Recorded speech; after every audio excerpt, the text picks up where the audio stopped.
Halo, selamat pagi teman-teman semua.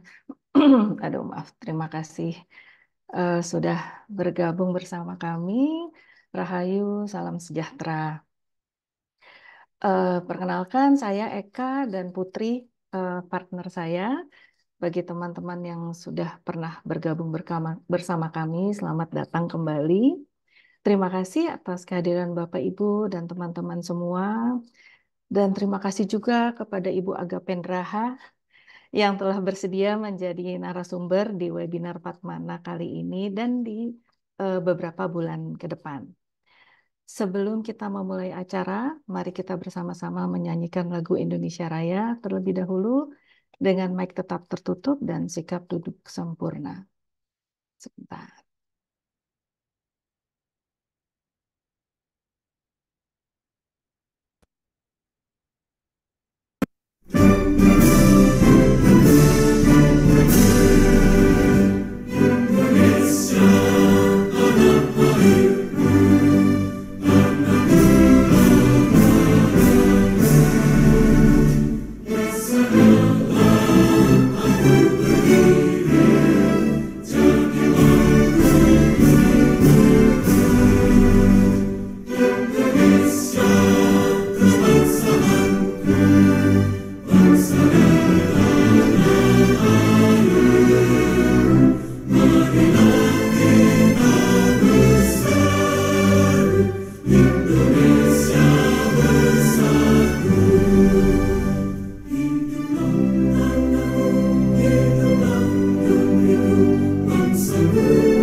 Baik, terima kasih teman-teman semua.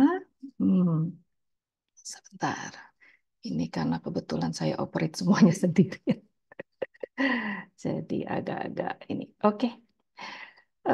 Sekali lagi selamat pagi teman-teman semua. Dari bulan ini sampai dengan bulan Oktober ke depan, Patmana akan mengajak Bapak Ibu, Ibu-ibu semua dan teman-teman untuk mengikuti rangkaian webinar kami yang kali ini akan mengulas dan memperdalam tentang emosi.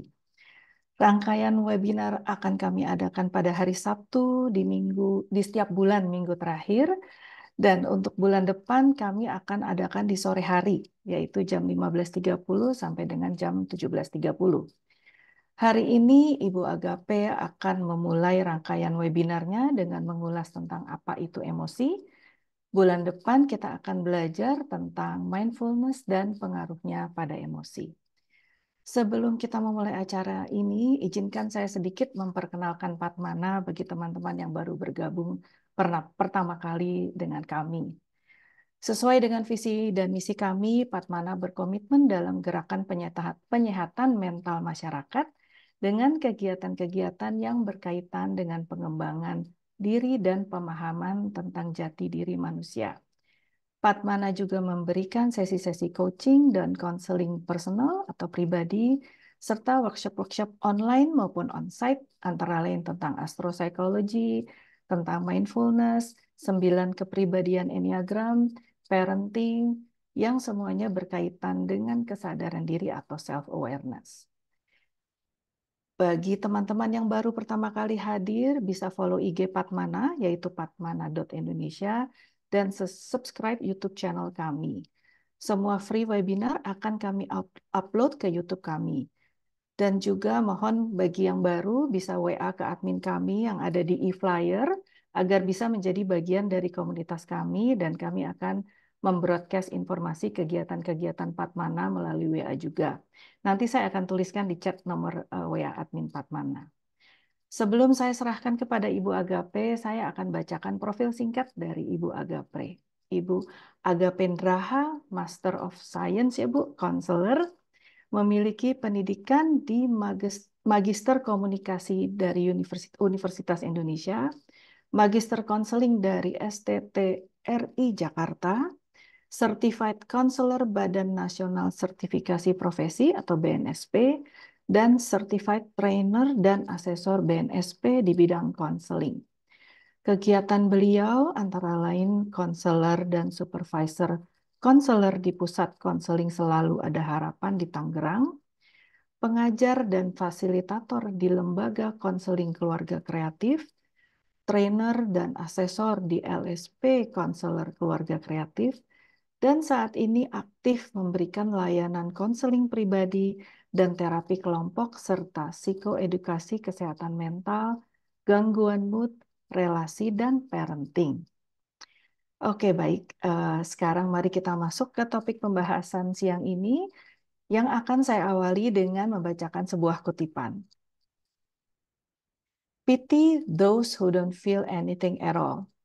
Sarah J. Maas, A Court of Thorns and Roses. Mungkin terjemahan bebasnya adalah sangat disayangkan apabila seseorang tidak bisa merasakan apapun. Nanti Bu Agape silahkan mengulas tentang topiknya. Mungkin nanti kalau teman-teman ada yang bertanya bisa langsung raise hand atau nanti biasanya di akhir sesi juga kita akan ada tanya jawab baik dengan raise hand maupun melalui chatnya. Oke, silahkan Bu Agape. Baik, terima kasih banyak untuk Ibu Eka, Bu Putri. Terima kasih untuk undangan yang diberikan kepada saya. Rasa sangat terhormat bisa hadir di sini di antara Bapak Ibu sekalian. Salam kenal untuk Bapak Ibu yang kita baru pertama kali bertemu. Dan saya sangat mengapresiasi untuk Bapak Ibu yang bersedia membuka kamera ya, sebab nanti sambil kita belajar, kita akan makin paham tentang reaksi dari apa panca indera kita nih, misalnya mata kita, gitu ya, telinga kita. Jadi kalau kita bisa melihat, bisa berrelasi itu sangat mempengaruhi emosi kita juga ya, artinya mempengaruhi semangat saya juga nih di dalam berkata-kata. Jadi terima kasih untuk Bapak Ibu yang bersedia membuka kamera ya. Untuk yang memang berhalangan, tentu saja ada alasan yang saya akan pahami juga. Em, saya akan share langsung ya untuk materi kita pagi hari ini. Kita akan bicara tentang emosi. Eh, Saya tidak akan membicarakan sesuatu yang terlalu teoritis gitu ya, karena kita lebih menggunakan ini untuk hal-hal yang sifatnya praktis dalam kehidupan kita sehari-hari. Jadi topik ini menurut saya topik yang sangat menarik ya. Sebentar, saya belum share sound ya.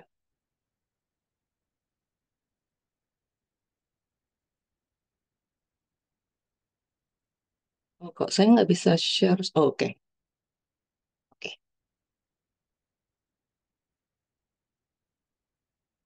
sudah. Topik ini topik yang sangat menarik. Mengapa? Karena kita nih sehari-hari kan kita membaca berita ya tentang orang-orang yang kemudian terlibat masalah yang berlipat-lipat-lipat-lipat gitu ya. Hanya karena nggak bisa mengontrol emosi untuk satu peristiwa yang kecil gitu ya. Yang saya sampai sekarang nancap banget di diri saya itu adalah peristiwa yang dialami oleh teman ini ya kelompok remaja ini ya yang namanya Mario Dandi dan teman-temannya itu masih terus nyangkut gitu ya di diri saya. Kenapa? Karena ini menyangkut anak-anak yang usianya masih sangat muda ya, menyangkut anak yang masih di bawah umur juga masih remaja. Lalu dampaknya itu loh, dampaknya tuh wah berlipat-lipat-lipat-lipat ya, dari emosi yang masih kecil mungkin cuman rasa cemburu, rasa iri, hati yang tadinya kecil kecil seperti itu, tapi terus dipelihara, disirami, dipupuk, sampai akhirnya itu jadi emosi yang begitu kuat, nggak bisa dikontrol, melakukan tindakan yang kemudian begitu disesali, lalu dampaknya kemana-mana. Ke lingkungannya, ke teman-temannya, ke orang tua, wah udah kemana-mana deh dampaknya itu ya. Jadi itu sesuatu yang membuat kita terus bertanya-tanya. Nanti sambil jalan, saya juga akan share beberapa events gitu yang terjadi di sekitar kita yang bikin kita jadi sadar betapa meregulasi emosi itu sesuatu yang sangat skill yang sangat mendasar yang kita butuhkan, tapi sayangnya jarang sekali diajarkan. Meregulasi emosi, skill yang sangat kita butuhkan, skill mendasar kehidupan, yang rasanya mungkin sama pentingnya dengan skill mengatur waktu atau skill cara makan yang sehat kayak apa gitu misalnya ya. Cara makan yang tidak membuat kita malah jadi bermasalah gitu. Itu mungkin sama pentingnya tapi jarang sekali diajar. Nah, saya merasa bahwa em, 7 serial webinar ini saya anggap seperti journey ya, sebuah perjalanan kita bersama. Jadi nanti akan ada contoh-contoh, akan ada latihan-latihan. Nah, apa yang akan membuat serial ini bermanfaat buat kita adalah kalau kemudian kita mau terlibat aktif, baik dalam bertanya maupun dalam mencoba melakukan apa yang akan kita latihkan bersama. Itulah yang akan membuat serial ini bermanfaat buat kita, nggak cuma jadi kayak teori aja gitu kira-kira ya. Baik, kita akan mulai. Saya akan em, share sebuah footage ya.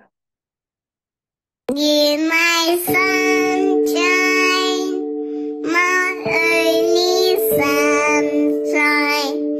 You make me happy when skies are gray. You never know, do you, how much I love you. Please don't take my sunshine away. Oke, Bapak Ibu bisa rasakan nggak ketika melihat tontonan ini, ada yang berubah dari fisiologi kita. Misal, ada yang tersenyum. Nah, ini sayangnya cuma sedikit nih yang buka kamera, jadi saya nggak bisa lihat ya. Tapi saya bisa lihat dari yang buka kamera tuh tersenyum, matanya sedikit melembut, kemudian kayak struktur wajahnya lebih lebih rileks gitu ya. Jadi rasa gitu. Mungkin Bapak Ibu juga bisa rasakan detak jantung tenang gitu ya. Jadi apa yang kita lihat itu akan mempengaruhi kita dengan cara yang bagaimana tuh nanti akan kita pelajari ya. Coba sekarang kita lihat tontonan berikutnya. Give my sun.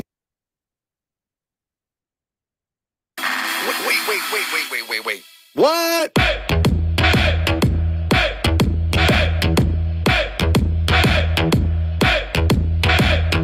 What? Oke, saya ulangi ya. Wait. What?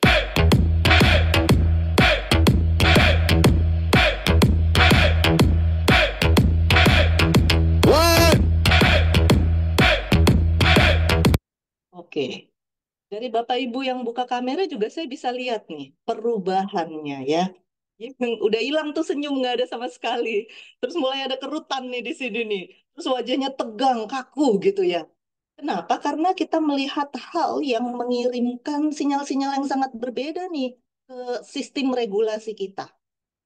Jadi lewat tontonan singkat ini kita memulai serial kita ya dengan pertama adalah kesadaran tentang betapa peristiwa-peristiwa di sekitar itu mempengaruhi kita.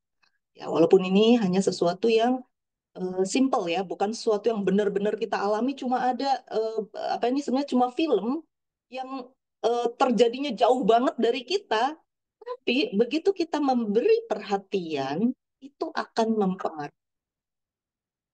Nah, kalau kita bicara emosi, kalau Bapak Ibu baca, saya banyak baca buku tentang emosi dari berbagai macam penulis dan kemudian background baik dari psikolog, sosiolog maupun dokter ya, neurologis misalnya, dan semua buku itu diawali dengan mengatakan bahwa ahli-ahli itu nggak sepakat tentang definisi yang sama tentang apa sih itu emosi gitu ya. Tetapi dari berbagai hal yang dibahas tentang emosi, itu kita bisa menangkap sih apa sebenarnya setidak-tidaknya irisan persamaannya ya. Nah, kalau kita mau ambil salah satu definisi yang sederhana, itu yang diberikan oleh American Psychological Association ya, ini adalah APA ini ya, sebuah organisasi yang terkenal dan diakui ya, diikuti oleh banyak sekali anggota. Dia mengatakan bahwa emosi adalah reaksi mental ya. Jadi kita bedakan antara mental dan fisikal. Jadi sesuatu yang terjadi di dalam kepala kita nih ya. Emosi adalah reaksi mental yang disadari, yang jadi kita sadar tuh dengan apa yang kita rasakan ya, yang dialami secara subjektif. Jadi artinya tiap-tiap orang bisa berbeda. Ya. Biasanya terarah pada objek tertentu seperti kita tadi. Kita ngeliat anak kecil itu, aduh cute banget, lucu.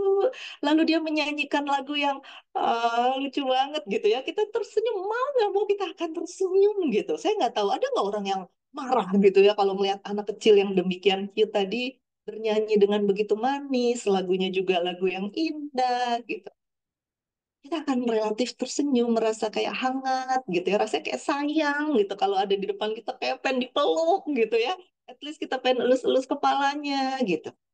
Jadi itu akan diikuti dengan perubahan fisiologis dan perilaku pada tubuh. Nah, perubahan fisiologisnya apa? Kita yang tadinya mungkin wajahnya datar, jadi tersenyum gitu ya. Jadi ada agak sedikit hangat wajah kita. Nah, kira-kira kayak gitu, perubahan fisiologis. Kemudian perilaku pada tubuh ya itu tadi. Aduh, tuh kalau ada anak itu di depan saya, rasanya pengen saya elus-elus kepalanya gitu ya. Em, itulah kira-kira yang kemudian dilakukan oleh yang namanya emosi ya. Nah, coba sekarang kita lihat. Ini saya membutuhkan respons dari Bapak Ibu nih supaya webinar kita ini menyenangkan ya. Jadi tergantung kita semua nih apakah webinar ini akan jadi webinar yang menyenangkan atau rasanya kayak bosen gitu ya. Nah, coba sekarang Bapak Ibu boleh buka mic, boleh lewat WA. Tolong disampaikan, kira-kira wajah ini, seseorang ini sedang merasakan emosi apa? Dari fisiologisnya nih, lihat keningnya, mulutnya, garis-garis wajahnya, gitu. Kira-kira apa yang sedang dia? Sedih, Bu. Bu. Sedih. Oke, terima kasih Bu Febri. Ada yang mau menjawab lewat chat mungkin? Atau Kayaknya sedang meratapi dirinya deh. meratapi diri? Oke, ya, kita lihat dari garis-garis wajahnya ya. Ada lagi mungkin, Bapak Ibu?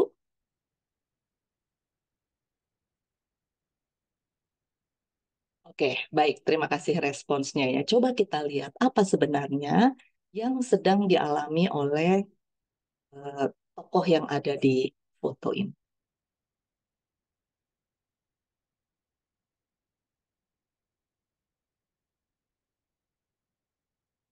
Ternyata ini bukan wajah sedih atau wajah yang sedang meratap ya. Ini seorang remaja, kalau saya nggak salah ingat usianya baru 15 tahun ya, kalau saya nggak salah ya di waktu itu ya. Dia itu pertama kali ikut Wimbledon dan langsung bisa ngalahin Venus Williams yang kita semua kenal siapa itu Venus Williams ya. Jadi ini perasaan apa nih? Mungkin nggak percaya, mungkin saking senangnya gitu ya. Rasanya kayak gitu ya, perasaan yang dia sulit sekali gambarkan ya. Terima kasih Bu Dorothy, Bu Dame yang mengatakan ini adalah respons terharu. Iya, jadi kita bisa melihat dari ekspresi wajah seseorang, dia sepertinya terlihat sedih, tapi begitu kita lihat konteksnya, kita jadi lebih paham gitu ya, apa yang dialami seseorang. Coba sekarang kita lihat ini. Ini kita tahu lah ini siapa ya. Kira-kira apa nih yang sedang dialami oleh, lagi ngapain nih Mr. Obama? Lihat nih, oh, keningnya, garis wajahnya.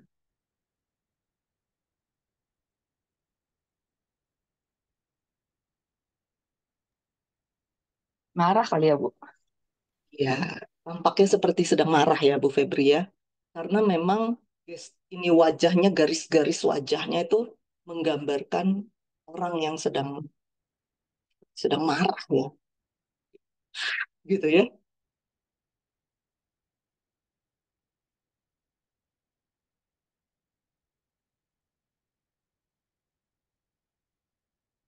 Terus tadi lagi makan es krim ya.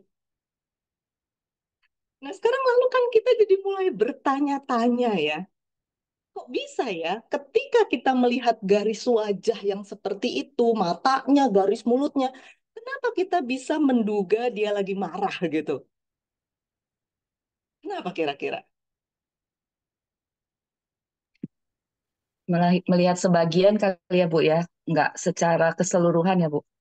Betul, betul. Artinya kita kemungkinan, nah, pernah punya pengalaman melihat orang marah atau teriak, gregetan gitu ya. Ini kan beliau ketika sedang kampanye di masa-masa terakhir tuh dia lagi gregetan banget jadi dia gitu ya. Nah, sehingga entah yang kita lihat foto dia atau gambar orang lain, tetapi di dalam otak kita itu sudah semacam terekam sesuatu yang membuat garis, buat kita garis-garis itu artinya marah. Mulut terbuka gitu artinya marah gitu. Kenapa sulit banget kita memahami bahwa garis-garis yang awal tadi adalah orang lagi makan es krim? Kenapa sulit? Karena di otak kita tuh yang sudah tertanam tuh gini loh, ya, pengalaman kita atau ketika kita ngelihat orang lain makan es krim, maka di dalam asumsi kita yang namanya makan es krim itu matanya tuh gitu ketawa, ada garis-garis antara garis-garis marah dengan garis-garis ramah gitu ya. Itu hurufnya coba dibalik-balik ya antara ramah sama marah gitu ya. Dan garis-garisnya tuh berbeda. Jadi di dalam bayangan kita yang namanya marah tuh begini, yang namanya makan es krim tuh begini, yang nggak kebayang di dalam diri kita bahwa ada orang makan es krim dan ekspresinya kayak gitu gitu ya. Kira-kira seperti itu. Nah, kita mulai dapat gambaran nih ya tentang diri kita itu seperti apa bekerjanya. Sedikit demi sedikit kita pelan-pelan ya. Karena ada banyak hal yang kita perlu perbaiki tentang pemahaman kita mengenai emosi. Nah, kita mulai lagi melihat gambar yang lain. Ini siapa ya? Kita tahu ya. Ini Luna Maya ya. Artis yang terkenal dengan banyak kisahnya ya. Kita lihat dia. Ini jadi nggak berani jawab nih kayaknya nih. Gara-gara salah melulu. Tapi ini kita lihat dia kan lagi tersenyumnya. Jelas ya wajahnya saya buka semua gitu. Dia sedang tersenyum. Kira-kira dia lagi apa nih? Langsung saya jawab aja deh. Nah, dia lagi ulang tahun. Ya, jadi kita bisa melihat bahwa memang wajah yang tersenyum gitu ya, mata yang nyaman, tenang gitu ya, karena memang dia sedang mengalami satu peristiwa yang membahagiakan. Ya, jadi peristiwa yang membahagiakan itu kemudian membuat ekspresinya gitu ya, eh, apa ya, seperti yang tadi kita katakan perubahan fisiologis ya. Bagaimana kemudian wajahnya jadi tersenyum gitu ya, mempengaruhi gesturnya, sikapnya, badannya juga rileks dan seterusnya. Lalu kita lihat lagi, seorang ibu yang tersenyum, garis senyumnya juga mirip, senyumnya tidak tidak seperti kalau kita lihat foto ini ya, senyumnya tuh seperti lepas ya, iya nggak? Bapak Ibu melihatnya ya, senyum lepas. wajahnya juga seperti tenang. Sehingga yang terpikir adalah apa dia juga sedang ulang tahun atau sedang menghadapi peristiwa yang membuat dia senang gitu ya. Sehingga dia meresponi dengan ekspresi yang mirip dengan ekspresi Luna Maya yang sedang senang hati gitu ya.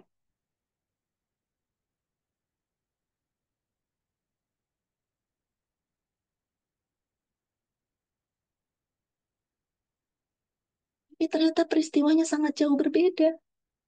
Ini adalah seorang ibu yang jadi tersangka kasus korupsi ya. Dan kita tahu apa ini artinya jaket orange ini.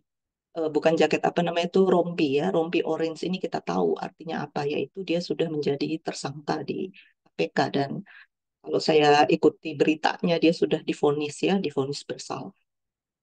Tetapi ternyata bisa ya, ketika sedang menghadapi peristiwa bahagia orang tersenyum seperti lepas, ketika sedang menghadapi peristiwa yang sebenarnya menekan, orang juga bisa menunjukkan ekspresi tersenyum.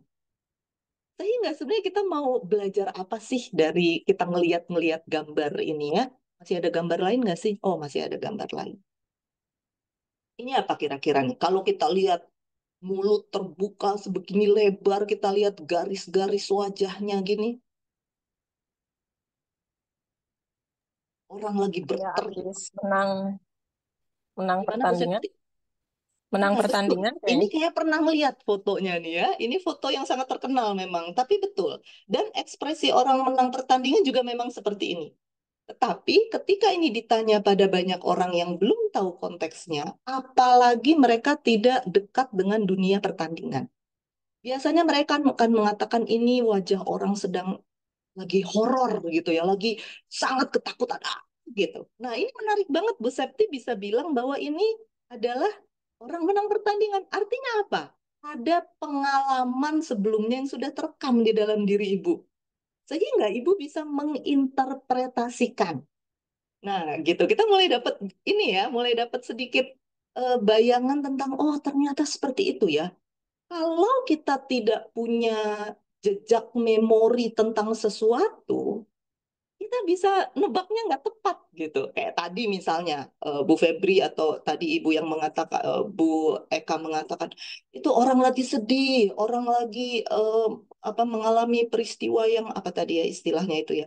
Itu karena nggak ada rekaman pengalaman yang menggambarkan ekspresi itu adalah itu gitu ya. Nah, Bu Septi rupanya sudah punya nih rekaman di kepala sehingga bisa membayangkan bahwa oh ini mah orang lagi menang pertandingan. Bener ya, ini adalah Serena saat dia bisa mengalahkan kakaknya Venus ya. Ini Open US Open atau French Open saya lupa beberapa tahun lalu. Udah agak lama peristiwanya ya. Saking leganya. Tapi kenapa orang bisa menganggap wajah seperti ini wajah orang yang sedang mengalami teror? Karena memang foto-foto atau pengalaman respons diri kita terhadap satu peristiwa yang sedang mengalami teror itu memang juga ada. Ini adalah anak ini. Ini foto sangat terkenal ya, foto yang waktu itu menang Pulitzer ya tentang seorang anak kecil yang mengalami kebakaran seluruh tubuhnya sehingga dia lepas tuh seluruh bajunya karena kebakaran seluruh tubuh karena bom napalm bom ya di Vietnam ya kalau Bapak Ibu tahu kisahnya. Ini saya potong fotonya karena mereka benar dia ini benar-benar telanjang bulat ya. Kasihan banget. Syukurnya ini dia hidup ya. Jadi tahun berapa tuh 50 tahun ini kejadian tahun 70-an kalau saya nggak salah ya. Jadi ketika anak ini berusia 50 tahun dia diwawancara oleh banyak media internasional. Jadi kita senang lah ya karena dia bertahan. Tapi ini peristiwa yang sangat traumatis. Lalu peristiwa yang sangat traumatis ini di mana desanya dibom sehingga dia mengalami kebakaran dan luka bakar lihat tangannya tuh ya. Dan ini direkam dan ini tersebar ke seluruh dunia karena foto ini menang Pulitzer ya. Jadi ketelanjangan dia juga terlihat di seluruh dunia itu benar-benar telanjang. Kalau Bapak Ibu mau cari di Google silahkan ya, tapi di sini saya potong. Itu kemudian tapi yang terjadi adalah ini sedikit keluar ya. Bagaimana kemudian bagaimana dia memproses kisah hidupnya, itu kan akan menentukan ya. ternyata dia bukan jadi orang yang traumatis, stres, depresi, kemudian jadi kacau hidupnya. Dia justru kemudian jadi seorang influencer yang sangat terkenal. Dia bisa mendirikan satu organisasi untuk menolong orang-orang yang mengalami trauma berat dalam hidup. Ya, ibu ini ya. Jadi dia sekarang sudah seorang ibu ya, usianya udah lebih 50 tahun. Jadi itu kisah hidup ya. Sebuah peristiwa bisa sangat tragis terjadi, tetapi bagaimana kita memproses emosi itu, rasa trauma itu ya. Jadi mengalami trauma bukan akhir dari segala-galanya, tapi bagaimana kemudian kita mampu memproses. Jadi hari ini kita mau belajar dan serial seterusnya, bagaimana sih kita meregulasi. Emosi itu datangnya dari mana? Bisa nggak kita regulasi? Atau kita nggak punya pilihan lain nih? Kalau ada emosi, pilihannya cuma ya udah ikutin. Kalau marah, ya udah marah-marah. Kalau nangis, ya udah kita terpuruk, terisak-isak, nggak berdaya. Maka memang begitu, gitu ya. Nah, emosi itu sesuatu yang terjadi tanpa bisa kita eh, ambil alih gitu ya, tanpa bisa kita regulasi atau sebenarnya bisa. Nah, dari kisah kita tadi melihat potongan-potongan foto itu, hal pertama yang kita bisa pahami tentang emosi adalah emosi itu bukan tentang ekspresi wajah, karena ternyata ekspresi yang sama bisa menggambarkan peristiwa yang berbeda, sama-sama tersenyum senang. Yang satu lagi ulang tahun, yang satu sedang ditetapkan sebagai tersangka korupsi. Terus sama-sama gitu ya. Yang satu lagi dalam peristiwa yang jadi teror buat kehidupannya, teror bom peperangan gitu ya. Yang satu lagi menang gitu ya. Ada yang eh, wajahnya seperti marah, ternyata dia lagi menikmati es krim, tapi ada orang lain menikmati es krim dengan wajah yang sama sekali berbeda. Jadi emosi itu bukan tentang ekspresi wajah. Jadi di awal-awal dulu penelitian tentang emosi, ada peneliti Ekman ya namanya. Dia mengatakan bahwa emosi manusia itu ada 6 ya secara garis besar ya, dan seperti ini tipikalnya gitu ya. Jadi sehingga sekian lama dalam kehidupan orang akan menganggap wajah yang kayak gini pasti lagi takut, wajah yang kayak gini pasti lagi marah. Seakan-akan emosi adalah ekspresi wajah. Tapi tadi kita udah belajar ternyata bukan tentang itu. Ya, ekspresi yang berbeda bisa menggambarkan emosi yang sama, ekspresi yang sama bisa menggambarkan emosi yang berbeda. Hal kedua yang kita pelajari ternyata bahwa seperti yang tadi definisi dari eh, apa APA tadi ya, Asosiasi Psikologi Amerika itu ya, psikolog Amerika ya, emosi adalah bodily sensation yang diinterpretasi. Interpretasi datang dari mana? Dari pengalaman. Seperti tadi Bu Septi udah punya pengalaman melihat foto itu atau mungkin punya pengalaman melihat orang yang menang dalam satu pertandingan sehingga dia menginterpretasi bodily sensation itu dengan cara yang berbeda dengan orang lain yang kemudian punya pengalaman yang berbeda. Misalnya orang lain yang punya pengalamannya adalah tentang perang Vietnam itu. Ya, jadi emosi itu adalah sensasi dalam tubuh kita ya, misalnya apa nih keringitan, eh, apa yang keringat di tangan misalnya ya, kaki lemas atau perut kita kayak muter gitu ya, duduk duduk duduk duduk duduk gitu ya, detak jantung, segala macam hal itu, nafas kita itu semua adalah sensasi yang muncul di tubuh kita yang itu terjadi secara otomatis, nanti kita akan lebih jauh pelajari ya. Dan lalu kita interpretasi berdasar apa? Berdasarkan pengalaman kita ya. Nah, yang nomor tiga ini hal yang dikatakan oleh peneliti yang meneliti hal ini ya. Nanti kita lihat orangnya. Ini emosi itu ternyata tidak terkait dia laki-laki atau perempuan. Jadi mitosnya mengatakan perempuan lebih emosional daripada laki-laki. Mitosnya tuh bilang begitu. Tetapi ternyata penelitian ketika dibuat penelitian terhadap laki-laki dan perempuan, reaksi-reaksi emosi yang muncul itu nggak ada hubungannya dengan dia laki-laki atau dia perempuan. Sama aja. Yang lebih mempengaruhi adalah itu tadi tuh yang kita bicarakan. Pengalaman-pengalaman apa sebelumnya yang pernah dia alami. Gitu. Jadi misal, ini lagi kerja, mesin fotokopi rusak. Ada lagi diburu-buru nih ditunggu sama bos. Ada orang yang bisa panik banget sampai nangis gitu misalnya. Ada yang tenang aja. Kenapa? Karena yang satu mungkin pernah mengalami ketika dia gagal melakukan sebuah tugas dimarahin habis-habisan misal gitu. Yang satu mungkin pengalaman dia adalah ketika dia gagal orang yang menyuruh tuh bisa memahami sehingga tidak apa-apa gitu. Nah, jadi emosi itu nggak ada urusan dengan laki-laki atau perempuan. Jadi apa tuh? Sedikit demi sedikit kita coba bangun ya tentang apa yang kita pahami tentang emosi.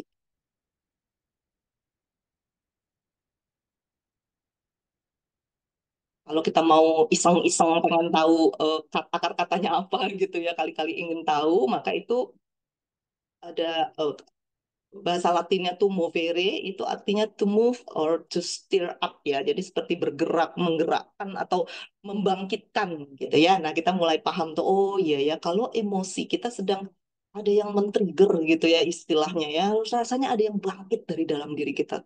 Rasa pengen wah gitu ya, atau apa, atau pengen tertawa, atau ingin meluk gitu ya. Ada sesuatu yang seperti muncul gitu di dalam diri kita.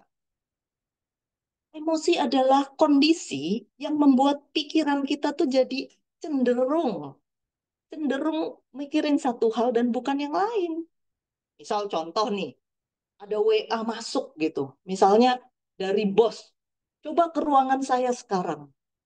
Nah, ketika kita, aduh ada apa ini? Aduh ada apa ini? Waduh, dimarahin. Gue bikin salah apa sih? Coba-coba tolong ingetin dong, aku ada salah apa? Ada tugas gitu ya, kita ngomong ke teman-teman. Nah, itu berarti kan kondisi yang bikin kita cenderung, tapi ada juga orang yang ketika tolong ke ruangan saya, terus gini, wah, apa nih? Jangan-jangan ada tugas, ada promosi, ada tugas baru. Wah, apa nih gitu. Ada juga yang antusias, ada yang ketakutan. Jadi itu adalah kondisi yang akan bisa muncul di kepala kita, yang membuat kita jadi condong begini atau begitu. Itulah yang membuat ada orang yang senang olahraga. Ada yang ketika ngomong olahraga, aduh males banget, capek, panas gitu ya. Ada orang senang jemuran, rasanya matahari. Oh senangnya ada matahari. Tapi ada, hihi nggak enak, oh, panas-panas, cari AC gitu ya. Jadi ada kondisi tertentu di dalam pikiran kita yang membuat kita jadi cenderung begini atau begitu. Yang lain lagi mengatakannya walaupun bahasanya beda-beda, tetapi sebenarnya bicara hal yang mirip-mirip ya. Ada physiological response ya, jadi respons fisik kita ya yang langsung immediate gitu ya, langsung sehingga eh, terhadap stimulus yang muncul ya misalnya kayak tadi kita ngelihat anak kecil nyanyi gitu ya senang gitu langsung tersenyum gitu ya jadi ada kimiawi yang dilepas gitu ya oleh sistem di tubuh kita yang kalau menurut peneliti ini namanya Michael Miller itu sebenarnya kimiawi itu hanya 6 detik jadi misal tadi lagu itu saya putar cuma sebentar gitu, itu kan akan merilis membuat kita tersenyum itu ya. Ada chemical yang kemudian chemical itu bergerak di sistem tubuh kita sehingga membuat jadi memerintahkan seperti memerintahkan itu mulut untuk tersenyum, rahang untuk lebih soft gitu ya, mata kita jadi. Nah itu sebenarnya chemicals yang rilis itu yang membuat kita seperti itu hanya 6 detik. Tapi kan kemudian filmnya saya putar agak lama sehingga itu rilisnya jadi lebih terasa. Bila apalagi kemudian kalau kita ingat-ingat, aduh lucunya, ih seneng gemas. Apalagi kemudian kita ingat, oh dulu waktu anakku masih kecil, ya ampun lucu banget, aduh kangen. Lagi punya anak kecil. Nah itu makin lama tuh ya, jadi kita merasakan rasa nyaman, rasa hangat, rasa rindu, rasa sayang itu jadi makin lama. Nah terus kita hidupkan.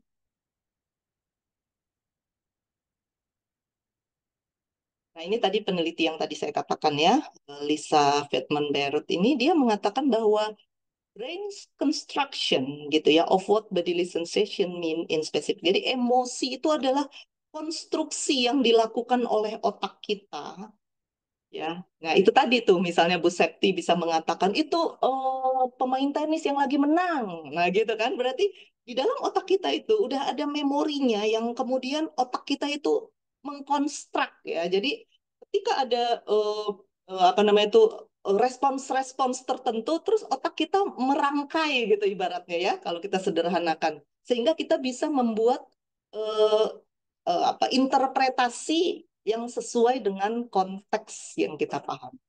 Kalau konteks kita adalah perang, ya jadi begitu kita melihat, misal kita adalah orang yang punya trauma perang atau apa, itu beda. Kita akan lebih nyambungnya ke, oh ini orang lagi mengalami teror nih, sampai dia kayak mau teriak, gitu ya. Nah, kira-kira emosi itu seperti itu.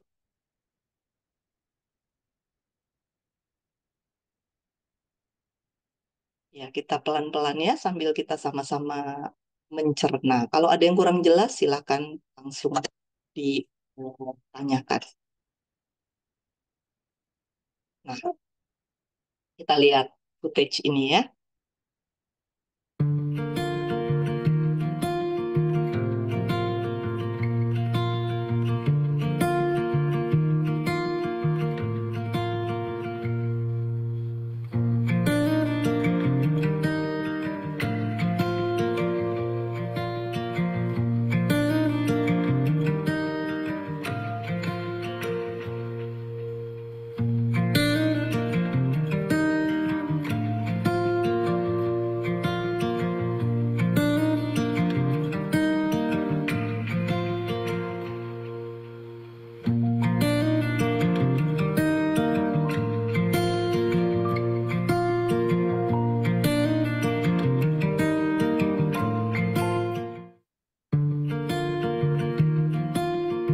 Sorry.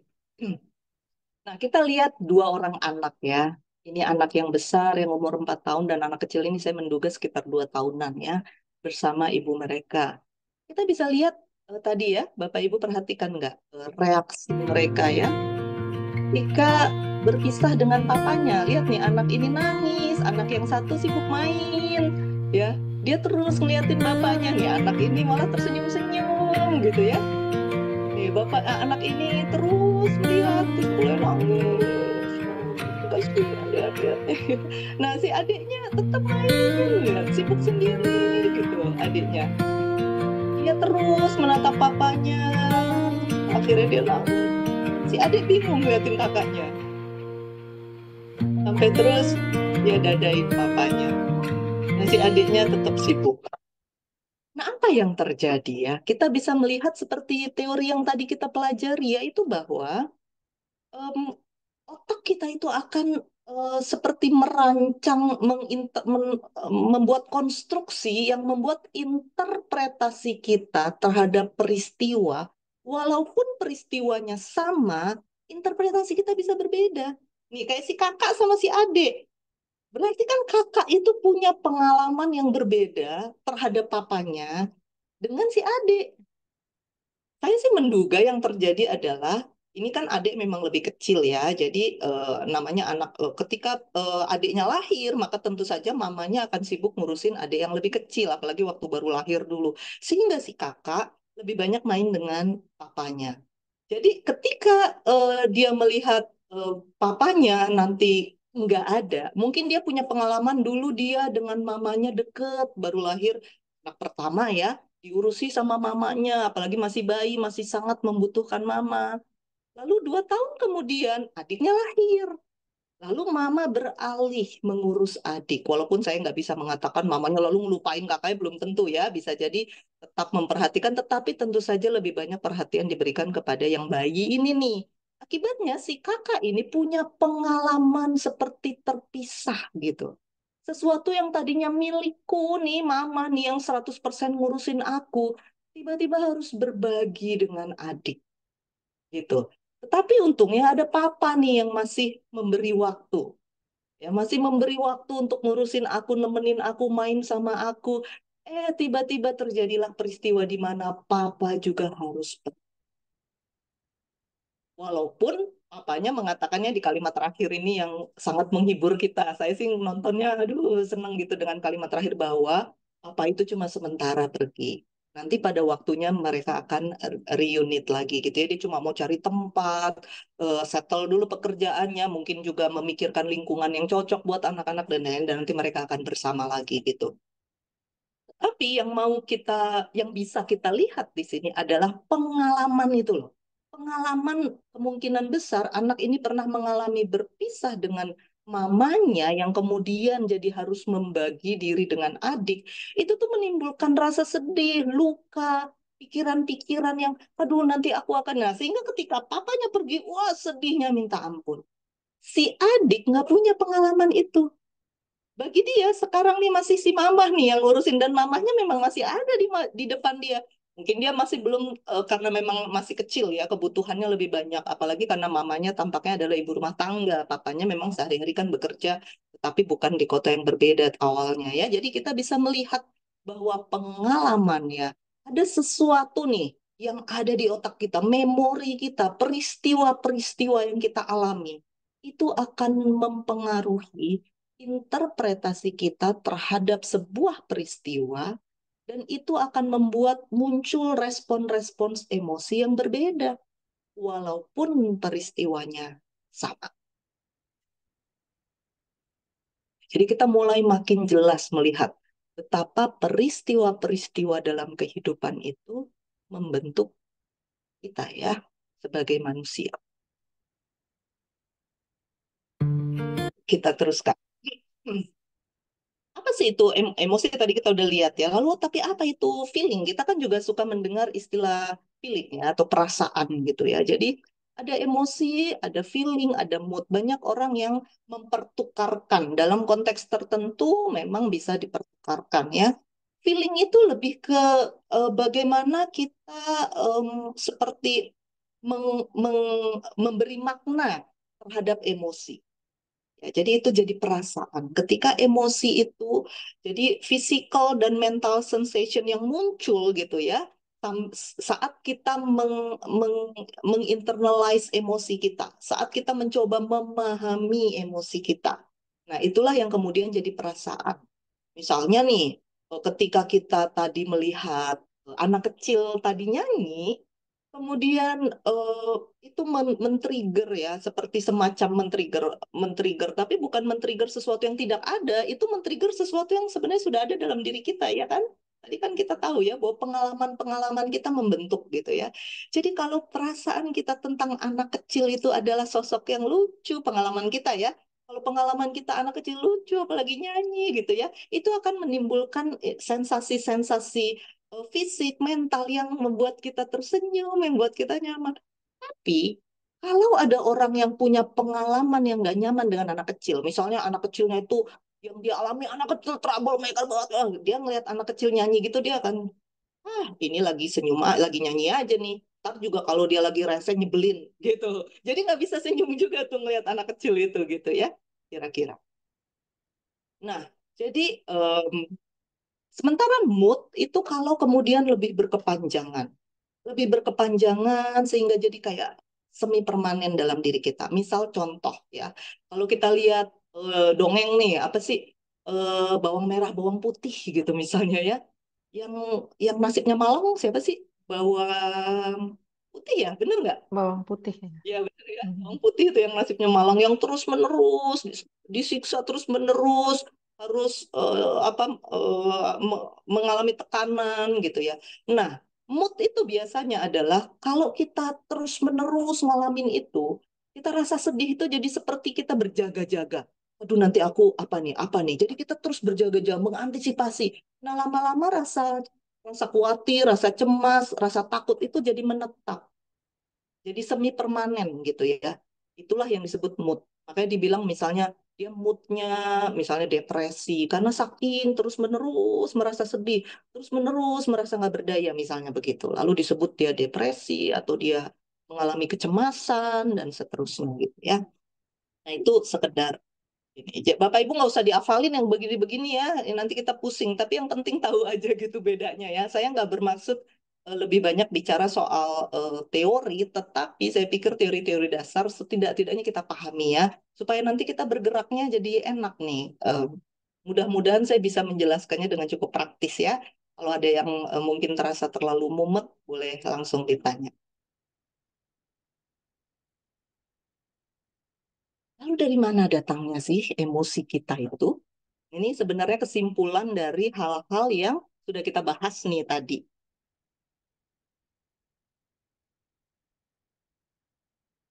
Hmm. Jadi ini penelitiannya Lisa Barrett ya, Lisa Barrett. Dia mengatakan bahwa pertama itu datang dari informasi dari sekitar kita. Apa nih? Misalnya nih, panas terik. Ya, panas terik itu informasi dari sekitar, lalu kan diterima oleh sensis kita, oleh kulit kita, oleh mata kita, misalnya gitu ya, oleh penciuman kita, mungkin rasa panas itu terasa di hidung gitu ya. Kulit kita terutama sih yang paling banyak menyerap gitu ya informasi itu.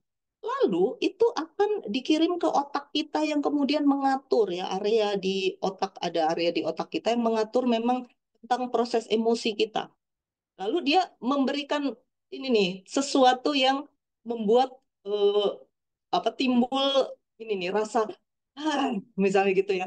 Rasa kayak aduh panas, lelah, capek, nggak suka gitu ya, nggak suka, menolak gitu. Emosi-emosi yang muncul seperti itu.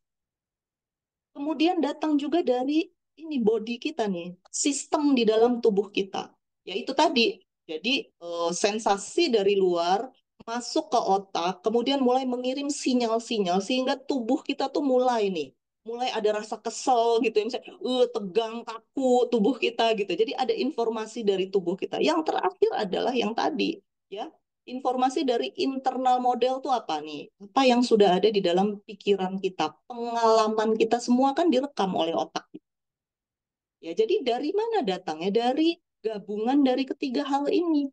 Dari apa yang ada di sekitar kita, dari apa yang dihasilkan oleh tubuh kita, ya sinyal-sinyal yang terkirim di otak nih, dari apa mengirim ke sistem saraf kita atau kelenjar-kelenjar yang akan menghasilkan hormon-hormon tertentu di tubuh kita. Lalu dari pengalaman kita, memori kita kan otak kita itu ya, otak tengah itu merekam setiap peristiwa yang tadi udah kita bicarakan ya. Misalnya seperti si kakak dengan si adik, pengalamannya berbeda gitu ya. Misalnya ya, atau orang yang mengalami perang, pengalamannya beda dengan orang yang hidup di masa damai, misalnya gitu ya. Dan itu menciptakan yang namanya internal model. Jadi maksudnya begini misalnya, kalau dengar suara ledakan, dulu saya kan dulu tinggal di daerah Cilandak ya. Lalu waktu saya SMP dulu, SMP atau SD, saya lupa SD kali ya. Ingat nggak Bapak Ibu ada peristiwa ledakan apa gudang peluru di Cilandak? Mungkin kalau yang orang Jakarta tahu ya kisah itu ya. Jadi gudang peluru di Marinir Cilandak itu meledak waktu itu. Nah, kita tuh, karena saya tinggal di Ampera Cilandak dulu waktu saya kecil ya, ketika melihat duar, duar gitu, kita tepuk tangan, kesannya kayak apa tuh namanya petasan gitu. Makin lama makin kenceng, tiba-tiba mulai duar, duar gitu kan, terus tiba-tiba datang petugas gitu, ngungsi, ngungsi, ngungsi, disuruh ngungsi, wah gitu, buru-buru malam itu malam-malam kabur gitu ya, sambil bawa secukupnya, terus kabur sejauh-jauhnya, cari tempat di mana kita bisa menginap. Nah, sebelum saya mengalami peristiwa itu, kalau kita dengar bunyi duar-duar itu tenang-tenang aja. Tapi setelah mengalami peristiwa itu, beberapa tahun berikutnya, setiap saya dengar bunyi duar itu langsung duduk, duduk, duduk. Karena langsung di pikiran saya itu yang namanya internal model. Udah membuat sebuah model bahwa dari pengalaman saya bahwa wah itu bahaya. Itu bahaya. Kalau dulu dengar cuma jedar-jedar, apa tuh ada petasan di mana tuh gitu misalnya atau oh paling balon meledak. Jadi tenang aja. Buat di mana tuh ada yang ulang tahun ya? Cuma gitu doang. Tapi begitu kita udah punya model itu di dalam diri kita, itu akan menimbulkan emosi yang berbeda. Jadi selama sekarang sih udah enggak ya karena itu udah lama sekali berlalu ya, tapi di masa-masa tahun-tahun beberapa waktu berikutnya itu rasanya gitu ya. Nah, kira-kira seperti itu. Jadi dulu pemahaman banyak orang ya, mitos atau kita suka sebut mitos gitu ya. Seakan-akan emosi itu sesuatu yang udah ada di dalam diri kita dan nggak bisa kita apa-apain. aku emang orangnya begini gitu ya. Ya emang aku orangnya begini, seakan-akan itu sesuatu yang udah sudah tertanam dan kita nggak nggak ngerti bagaimana itu terbentuk, sehingga sesuatu yang kita tidak mengerti bagaimana kita bisa meregulasi yang kita nggak ngerti, itu sesuatu yang di luar kendali kita. Tetapi dengan memahami ini, kita jadi tahu bahwa yang namanya emosi itu datangnya dari mana, sehingga bisa em, kita bisa tahu, kita tahu bahwa bisa kita kelola. Misal, kalau kita tahu emosi itu salah satunya dipengaruhi oleh sekitar kita, berarti kan sekitar kita bisa kita atur. Sehingga sekitar kita itu tidak men-trigger diri kita, misalnya seperti itu. Kalau kita tahu bahwa em, emosi itu datang dari informasi-informasi yang dikirimkan oleh sistem di dalam tubuh kita nih, seperti misalnya sinyal-sinyal yang membuat jadi sistem ini loh, yang fight, flight, freeze itu tahu nggak? Nanti minggu depan lebih detail kita bicarakannya, yang bikin diri kita rasanya pengen gitu ya, atau rasanya pengen kabur gitu ya. Itu kan adalah dari sistem dana. Kalau kita tahu bahwa datangnya dari sebenarnya bisa kita kontrol. Misal nih, kita lihat anak kita tantrum, terus kita rasanya gitu ya, rasanya kayak pengen marah, tapi lalu kita sadar bahwa oh ini nih sinyal-sinyal apa ini? Dia ini kan anakku. Ini bukan ancaman. Ini anakku. Nah, kan kita bisa atur tuh. Bagaimana kita mengelola pola pikir kita, bagaimana kita mengelola apa namanya nih ya, bagian pikiran tuh kan ada di depan ya, di prefrontal cortex kita ya. Bagaimana kemudian kita biasakan untuk melatih sehingga kita cepat untuk ini bukan ancaman, ini bukan ancaman, ini anakmu. Kenapa kamu bereaksi seperti lagi menghadapi singa gitu, rasanya kayak ancaman sehingga atau mengalami seseorang yang sedang mengancam kita. Ini anak dan dia tidak mengancam kita. Sehingga ketika menghadapi anak yang tantrum, mungkin kita rasa pengen parah. Tapi ketika kita tahu bahwa emosi itu datangnya dari sesuatu yang terjadi di dalam diri kita, kita tahu arahnya dimulai dari mana, cara ini. Nah, kita lalu mulai belajar untuk, oh iya ya pakai ini nih. Misalnya dengan teknik mindfulness, teknik deep breathing, sehingga kita bisa mengatur tuh. Oke, ini anakku. Ini bukan ancaman. Ini adalah tanggung jawab. Aku orang tua, dia anak. Kalau aku marah, maka aku sedang bersikap seperti musuh. Aku bukan musuhnya, dia bukan musuhku. Nah, misalnya kayak gitu ya. Nah, itu kita bisa atur tuh. Kalau kita mengerti bahwa emosi itu bukan sesuatu yang abstrak. Emosi itu sebabnya datangnya dari mana kita paham. Lalu kalau misalnya kayak yang terakhir nih ya, bahwa emosi itu datang dari pengalaman masa lalu kita. Misalnya ketika kita orang yang pernah mengalami trauma kebakaran ya, nyium bau asap kita tuh belum cium, dia bisa udah cium loh. Misalnya ada orang, ini saya pernah tuh berapa kali, cium bau asap nggak? Cium bau asap nggak? Nggak, saya bilang gitu. Tapi dia udah keringet dingin, udah pucat, udah gitu. Karena dia punya pengalaman trauma mengalami kebakaran yang menghabiskan seluruh. Jadi itu udah ada model di dalam dirinya. Nah, kalau kita tahu bahwa itu, nah kita bisa menolong nih untuk memperbaiki internal model kita nih tentang yang namanya asap. Orang lain yang nggak punya trauma itu beda. Misalnya bau asap, langsung mikirnya kalau asap kayak saya, langsung mikirnya sate gitu. Karena saya nggak punya trauma itu gitu. Dan saya suka sama baunya sate, walaupun satenya saya nggak terlalu suka ya. Tapi bau sate tuh nggak tahu ya, kok kayaknya bau sate tuh enak gitu aromanya gitu. Jadi ketika kita memahami hal ini, kita jadi lebih tenang ya, karena kita tahu emosi bukan sesuatu yang abstrak. Emosi itu sesuatu yang terjadi dengan sistemnya. Ini penelitian yang terus berkembang ya. Jadi makin lama makin ada riset-riset yang dilakukan. Ya, kita jadi mulai tahu, oh seperti ini, oh seperti ini. Jadi ketika seseorang ngamuk, kita bisa tahu gitu, datangnya dari begini, begini, begini, apa yang perlu diatur gitu ya. Sekarang saya kalau ngelihat orang ngamuk, kalau dulu saya lebih ke gini, ya apa sih ini orang rese banget, apa sih nggak ini gitu ya. Tapi kalau sekarang itu lebih ke ya yang dia alami. Bagaimana lingkungan itu mengirim sinyal-sinyal ke dia sehingga interpretasi dia begitu. Apa yang terjadi di dalam internal model dia ya? Apa yang pernah dia alami sehingga dia menginterpretasikan seperti itu ya? Apa yang terjadi di dalam sistem tubuhnya ya? Kenapa? Karena misal nih contoh, kimia di tubuh kita nggak seimbang.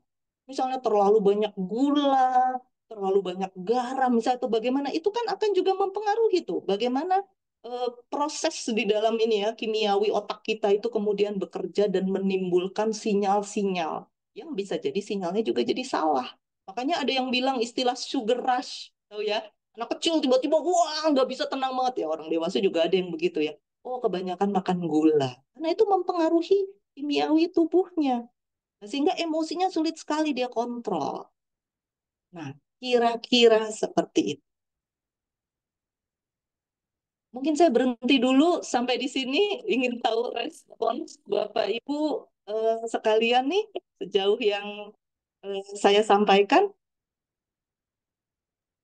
Gimana teman-teman, Bapak Ibu? Apa ada yang ingin diperjelas? Putri mau nanya, Put? Silakan, Put. Eh, Bu Agape, kalau memperhatikan komponen tiga itu orang disebut emosi, Bu ya, bahwa ada dari eh, sekitar, dari pengalaman gitu. Em, kapan kapan kita bisa membedakan tangis anak kecil itu kan dia hanya bisa nangis tuh Bu ya. Eh, itu mulai mulai berisikan emosi. Oke, sebenarnya memang emosi. Karena dia kan nggak bisa. Jadi gini, eh, kalau kita lihat lewat psikologi perkembangan misalnya, maka yang paling dulu berkembang di dalam otak anak adalah area emosi dia. Makanya anak kecil belum bisa ngomong. Karena bagian otak yang mengatur itu gitu ya, itu belum muncul. Makanya anak kecil itu disebut apa namanya tuh? Hilang katanya di kepala saya. Impulsif gitu ya, karena area otak yang untuk mempertimbangkan, berpikir dan segala macam itu yang ada di eh, prefrontal cortex dia belum berkembang sampai nanti kan baru matang di usia 25-30-an. Tapi ketika dia kecil belum ada lah, ibaratnya belum berkembang gitu. Nah, sehingga memang dia hanya bisa emosinya nih yang bergerak, tapi dia nggak bisa ngomong. Maka dia menangis karena ada rasa gelisah nih, apa nih, gitu. Nah, sehingga ketika anak kita menangis, lalu kita marah atau kita menunjukkan wajah nggak suka, itulah yang kemudian lama-lama anak kita belajar bahwa oh berkomunikasi itu nggak nggak mudah ya. Karena ketika aku coba mengkomunikasikan diriku, aku mendapat respons yang bikin aku jadi takut, misalnya gitu ya, atau membuat aku jadi bingung. Nah, lalu kalau itu konsisten ya, kalau konsisten ya, jadi kalau tips hanya sekali-sekali, jadi saya juga hati-hati banget ngomong gini nih, karena ada orang tua yang lalu menganggap, kok kayaknya jadi orang tua harus sempurna banget ya, mana bisa kita gitu ya, mana bisa. Memang enggak, jadi itu maksudnya kalau konsisten, terus-terusan. Jadi misalnya tiap anak nangis, aduh apa sih kamu ini mama pusing, aku tahu nggak sih kalau mama pusing apa, mau apa, mau apa. Nah, misalnya kayak gitu ya, anak nangis. Nah kalau konsisten seperti itu, itulah yang akan menimbulkan trauma, membuat anak jadi, udah deh, oke, aku nurut aja, aku diem aja. Lalu nanti anak tumbuh, lalu jangan heran kalau saat dia remaja nanti, dia punya masalah, dia punya apa, dia nggak akan mau ngomong ke kita. Dia lebih milih ngomong ke temen. Karena pengalaman-pengalaman masa lalu dia membuat dia jadi merasa bahwa komunikasi dengan orang tua tuh sulit gitu ya. Walaupun kita udah berubah nih, kita udah tapi dasar yang sudah tertanam itu butuh proses untuk mengubah itu. Gitu. Nah, tetapi memang teorinya mengatakan kalau itu tidak konsisten, itu tidak terlalu mempengaruhi. Jadi misal kita biasanya selalu oh apa nak, kenapa nak, lalu kita peluk misalnya, ya. Lalu kita, tapi satu kali nih kita juga sedang lelah, kita jadi kita marah. Aduh nggak usah terlalu merasa kayak terpuruk banget ya Bapak Ibu, itu bisa diperbaiki. Gitu. Jadi ketika berikutnya kita kembali kepada ritme kita, konsistensi kita, sebenarnya itu anak akan oh, ternyata mama nggak begitu. Jadi justru itu memperkuat mental anak karena dia jadi tahu bahwa oh ada masa seperti itu ternyata nggak apa. merasakan mama marah itu ternyata nggak apa-apa karena kemudian mama kembali baik. Jadi itu justru sekali-sekali seperti itu akan memberi pengalaman yang tidak apa-apa untuk anak-anak. Karena kalau anak-anak juga terus mengalami sesuatu yang begitu terus, dia nggak punya pengalaman yang berbeda gitu kan. Kira-kira seperti. Jadi kuncinya ada di konsistensi. Nah, kira-kira seperti itu. Jadi itu memang bagaimana emosi itu bekerja. Jadi cara komunikasi anak kecil ketika belum bisa bicara ya memang begitu. Kira-kira seperti itu. Maka kunci utama parenting sebenarnya bagaimana kita sebagai orang tua mampu meregulasi emosi kita sendiri. Itu karena menjadi orang tua memang nggak mudah. Kita mesti urusi diri kita sendiri. Apalagi kalau kita ibu yang bekerja ya. Kita tentu punya beban-beban lain di dalam pekerjaan yang semua itu anak kan nggak ngerti. Belum lagi relasi dengan pasangan, relasi dengan keluarga besar. Wah, banyak sekali itu hal yang perlu kita jaga ya. Kira-kira Oke, seperti itu. Nah, berarti Mm-mm. anak kecil ini sudah bisa diajak meregulasi dari usia yang cukup muda ya Bu ya? Betul, Karena banyak betul. tuh yang di YouTube atau di video-video bahwa mereka dibiarkan menangis, kemudian ditanya kenapa, kemudian emosinya hilang sendiri. Berarti itu part of regulasi emosinya si anak ya Bu ya? Betul. Betul. Itu bagian dari karena manusia itu kan punya yang namanya defense mechanism ya. Itu memang suatu yang udah inherit di dalam diri kita yang itu memang mekanisme yang untuk menolong jiwa kita bisa tetap sehat gitu. Tetapi defense mechanism itu jadi masalah kalau hanya itu satu-satunya cara yang kita pahami di dalam menyelesaikan masalah. Jadi defense mechanism jadi misalnya kayak menghindar, menekan, ya yang suka kita sebut denial, rasionalisasi, menekan emosi. Nah, kalau cuma itu cara yang kita tahu seumur-umur kita menghadapi masalah, nah itu yang lama-lama akan jadi masalah dalam kesehatan mental kita. Tetapi kalau itu cuma salah, misal kita lagi gini nih, lagi di meeting, kita kan nggak mungkin lagi di meeting ada peristiwa yang misal kita melihat tatapan mata orang di meeting itu begitu menusuk. Terus kita kan nggak mungkin tiba-tiba langsung apa lihat gitu kan nggak mungkin ya. Kita akan oke, anggap aja nggak ada, anggap aja nggak ada. Nah kita kan itu kan bagian dari defense mechanism, nggak usah dilihat, anggap aja nggak ada. Nah tapi itu hanya saat itu aja. Begitu kita selesai dalam meeting itu, kalau kita punya skill yang lain yaitu skill misalnya skill menyelesaikan masalah, maka kita akan atau social skill atau communication skill lain lah. Kita akan berusaha menyelesaikan masalah apa yang terjadi sehingga dia menatap kita dengan begitu tajam. Sehingga masalahnya bisa selesai dan nggak menumpuk. Gitu, gitu kira-kira.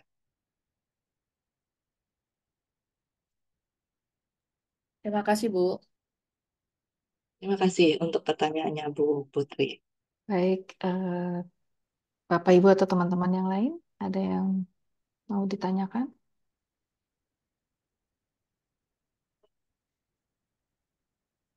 Saya sedikit sharing aja ke Bu Agape tadi waktu Ibu bilang bahwa kalau melihat ekspresi wajah terus kita menebaknya apa gitu itu banyak terpengaruh oleh internal programming kita ya. Betul juga ya itu ya Bu ya. Jadi itu kenapa kita perlu aware cerita-cerita masa lalu kita ya. Iya, Kalau enggak kita bisa jadi judgement terus tuh ke orang. Kok orangnya cemberut ya? Karena mungkin kita sering ngelihat siapalah ibu orang tua gitu, mami, papi gitu cemberut. Nah, kalau cemberut berarti dia marah. Nah, itu berarti itu karena internal programming kita sendiri sebenarnya. betul sekali. Nanti di salah satu sesi yang mendatang kita akan bicara tentang pola pikir. Kenapa? Karena pola pikir itu sangat mempengaruhi emosi kita gitu. Jadi tapi nanti yang minggu ketiga atau keempat kita lihatlah kapan ya kita akan membahas. Jadi ketika kita membahas emosi kita nggak bisa melepaskan diri kita dari pola pikir kita gitu ya yang sangat mempengaruhi emosi kita. Karena seringkali kan ya saya sendiri juga lupa gitu. Maksudnya kalau saya ngelihat orang lain cemberut, kadang saya berpikir, Hmm. kenapa ya? Saya salah apa? Tapi kalau terlalu manis pun, saya curiga juga, kok orang ini terlalu baik. Jadi emang bawaannya kayak apa namanya? Kayak curigaan terus gitu loh. Jadi itu kan sebenarnya datang dari diri saya sendiri. Orangnya sih mungkin nggak ada apa-apa gitu kan. Ya, ya itu yang Betul, perlu betul, perlu saya sadari. Oke. betul, ya. Awareness yang sangat baik ya, Bu. Dan itu membuat kita jadi mengerti bagaimana pikiran yang kita biarkan menetap mempengaruhi kita itu akan mempengaruhi proses yang terjadinya. Jadi otak kita jadi menginterpretasikan segala sesuatu tuh jadi begitu cenderungnya gitu Ya, ya. ya, Nah, nanti kita otomatisnya gitu lihat. ya. Nah, Otomatisnya begitu ya. Oke, baik. iya. Gimana? Eh, Selamat siang, Bu silahkan. Agape. Terima Bu kasih, Bu. Agape, iya. eh, Seperti yang tadi saya sudah dengarkan, mungkin Ibu ada bercerita tentang trauma masa lalu ya istilahnya atau emosi yang mungkin sudah pernah kita rasakan sehingga akan berakibat di masa yang masa kini lah yang akan kita hadapi. Jadi kebetulan mungkin saya ingin sharing juga terkait tentang kehidupan saya. Jadi mungkin saya tuh pernah punya trauma yang dimana dirasakan saya tidak adanya keadilan dari teman-teman saya terhadap saya dengan atasan saya terutama mungkin ya. Jadi, nah hal tersebut secara tidak langsung mempengaruhi emosi saya yang mungkin puji Tuhan sampai dengan hari ini saya pun merasa hal itu sudah sedikit berkurang karena memang saya bawa dalam doa terus Bu, sehingga saya juga merasa Tuhan pasti punya cara dan Tuhan pasti punya rencana buat saya gitu loh dengan ketidakadilan ini. Jadi sehingga saya bisa menerima hal tersebut karena hari demi hari. Nah, kejadian yang mungkin baru saja saya alami ini terkait dengan anak saya, Bu. Jadi dia kedua anak saya itu dia di dilakukan secara tidak adil juga gitu loh di sekolah gitu. Sehingga saya sebagai orang tua ini saya merasa tidak terima. Oh, ini memang benar tidak adil. Jadi saya dengan keluarga ya, jadi dengan anak, suami. Jadi setiap ada hal tersebut kan kita sering sharing bersama, kita sering discuss bersama supaya anak juga lebih dekat dengan kita gitu. Jadi memang ini tidak adil. Jadi sehingga yang saya lakukan saya ke sekolah gitu loh. Saya ke sekolah, saya melakukan istilahnya komplain lah kenapa begini, kenapa begitu, tapi mungkin masih belum ada jawaban karena di sekolah juga masih ada kegiatan-kegiatan yang harus dia lakukan sehingga saya belum ada jawaban hal yang saya inginkan gitu loh, Bu. Begitu juga anak saya. Saya mengetahui mungkin dari usia anak saya dia juga ya emosi saya tahu karena dia juga mengungkapkan ke saya, tapi karakter kedua anak saya ini berbeda. Yang satu istilahnya nerimo gitu loh. Udahlah mami gitu loh. Udahlah nggak usah diinin lagi gitu. Mungkin karena lebih dewasa. Dan yang kecil ini karena SMP dia bisa mengungkapkan, tapi karena dia juga nggak ngerti apa yang harus ditempuh, sehingga saya sebagai orang tua ini ingin membackup. Nah, dengan kondisi hari ini Ibu sampaikan seperti itu, saya jadi terbuka juga. Mungkin ini trigger dari saya juga ya Bu ya, yang pernah saya alami ketidakadilan dari saya. Jadi saya nggak ingin anak saya juga dilakukan seperti itu. Gitu. Nah, pertanyaan saya Bu, gimana caranya hal-hal seperti ini bisa apa ya, bisa merubah saya mungkin supaya tidak terjadi.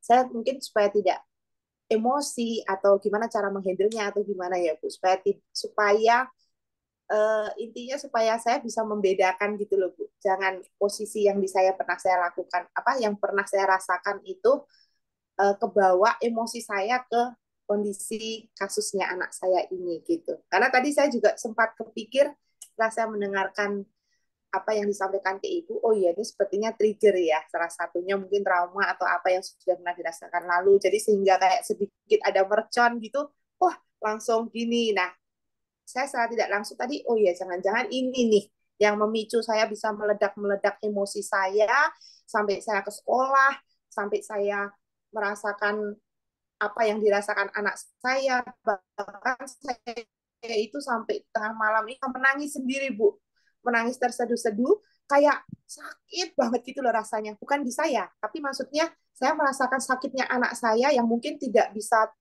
ter tersampaikan gitu loh Bu. Kayak saya itu posisi itu di jiwanya anak saya. kok sampai sebegitunya gitu loh. Padahal mungkin kalau dipikir-pikir ya tidak sampai yang gimana, cuman saya memikirkan ini si mental anak nih yang kena, saya takut di situ aja.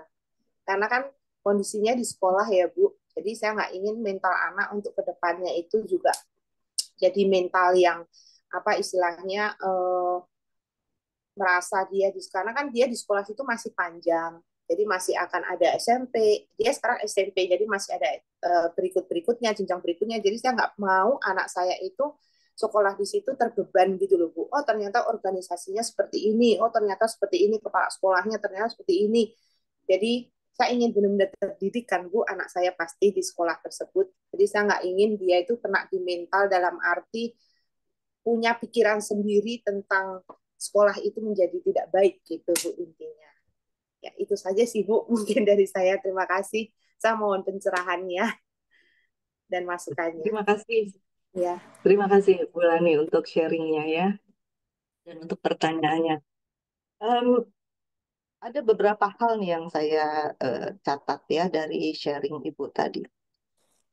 Pertama adalah tentang bagaimana kita memproses emosi kita, tetapi kita tidak akan belum akan detil membicarakan tentang proses itu ya, karena ini baru akan kita bicarakan di bulan depan. Tapi secara garis besarnya itu adalah tentang seperti ini. Ketika kita mengalami itu tadi ya, respons-respons fisiologis ya, yang misalnya kita ada satu peristiwa, lalu kita pikir itu men-trigger kita, nah tapi kemudian kita jadi tahu bahwa oh ini ada pengalaman masa lalu, nah itu kan bagaimana kita melihat satu peristiwa, misalnya ibu mendengar cerita anak-anak, nah itu kan berarti sensis kita kan bekerja, mengirim sinyal-sinyal ke otak kita. Nah, jadi itu kan sesuatu yang dari luar, dari environment ya. Kemudian di diri ibu sendiri sudah ada tuh internal modelnya ya, udah ada traumanya yang kemudian membuat hal-hal itu bekerja bersama-sama membuat ibu menginterpretasikan. Nah, ketika kemudian ibu mengalami sesuatu itu sampai bikin ibu, tadi maaf ya kalau saya nggak salah menangkap, ibu jadi menangis di malam hari ketika memikirkan gitu, atau anak ibu yang menangis? Saya yang menangis, saya seakan-akan tuh seperti merasakan sakitnya, jadi anak saya merasakan ketidakadilan ini gitu. Oke, itu tadi yang saya tangkap Dan juga, ibu yang dan dengan kesadaran saya pun saya merasakan padahal posisi waktu saya mengalami ketidakadilan dari masa lalu saya itu saya nggak sampai segini Bu, karena saya bisa nerima gitu, saya bisa menguasai diri, dan karena saya yakin dengan ketidakadilan tersebut, saya yakin itulah yang saya inginkan, itulah jawaban dari Tuhan gitu loh Bu, karena saya memang sambilan berdoa juga, tapi mungkin jawaban Tuhan kan belum tentu enak ya Bu ya, kan seperti itu saya sadar penuh, cuman dengan ini seperti kayak kesetrum gitu Bu, rasanya kok sakitnya kayak gini, padahal itu masalah anak saya, tapi kok sampainya ke saya gitu loh Bu, gitu. jadi kemungkinan besar, ini saya nggak tahu ya, saya hanya memberikan sebuah pandangan, nanti ibu yang lebih mengenal apa yang sebenarnya terjadi, karena saya kan mendengarnya sepotong aja nih ya dari ibu ya. Kemungkinan besar, apakah kita sudah meregulasi atau memproses emosi kita dengan cara yang benar? Nah, ini di minggu-minggu mendatang akan lebih, di bulan-bulan mendatang akan lebih detail kita bahas. Sebab begini, ketika kita mengalami ketidakadilan, itu kan sebuah peristiwa.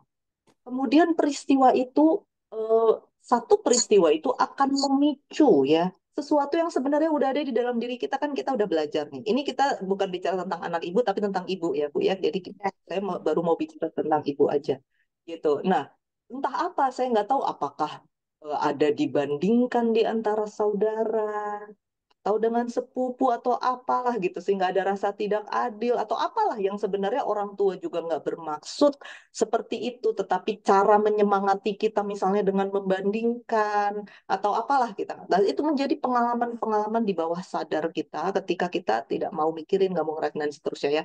Nah, sehingga di satu saat dalam dalam kehidupan ibu, ketika ibu mengalami ketidakadilan yang tadi ibu cerita, lalu ibu mengatakan, saya bisa menerima. Nah, cara menerimanya itu bagaimana? Itu yang kita perlu lihat. Karena ada orang yang menyangka dia menerima, tapi sebenarnya yang dilakukan adalah merasionalisasi. Jadi ketika emosi kita itu ini ya menimbulkan apa? Misalnya detak jantung kita seperti apa, kemudian nafas kita itu kan menimbulkan efek-efek fisiologis ya. Lalu kita mulai menginterpretasi sehingga kita merasa seperti ada perasaan itu akan mempengaruhi pikiran kita.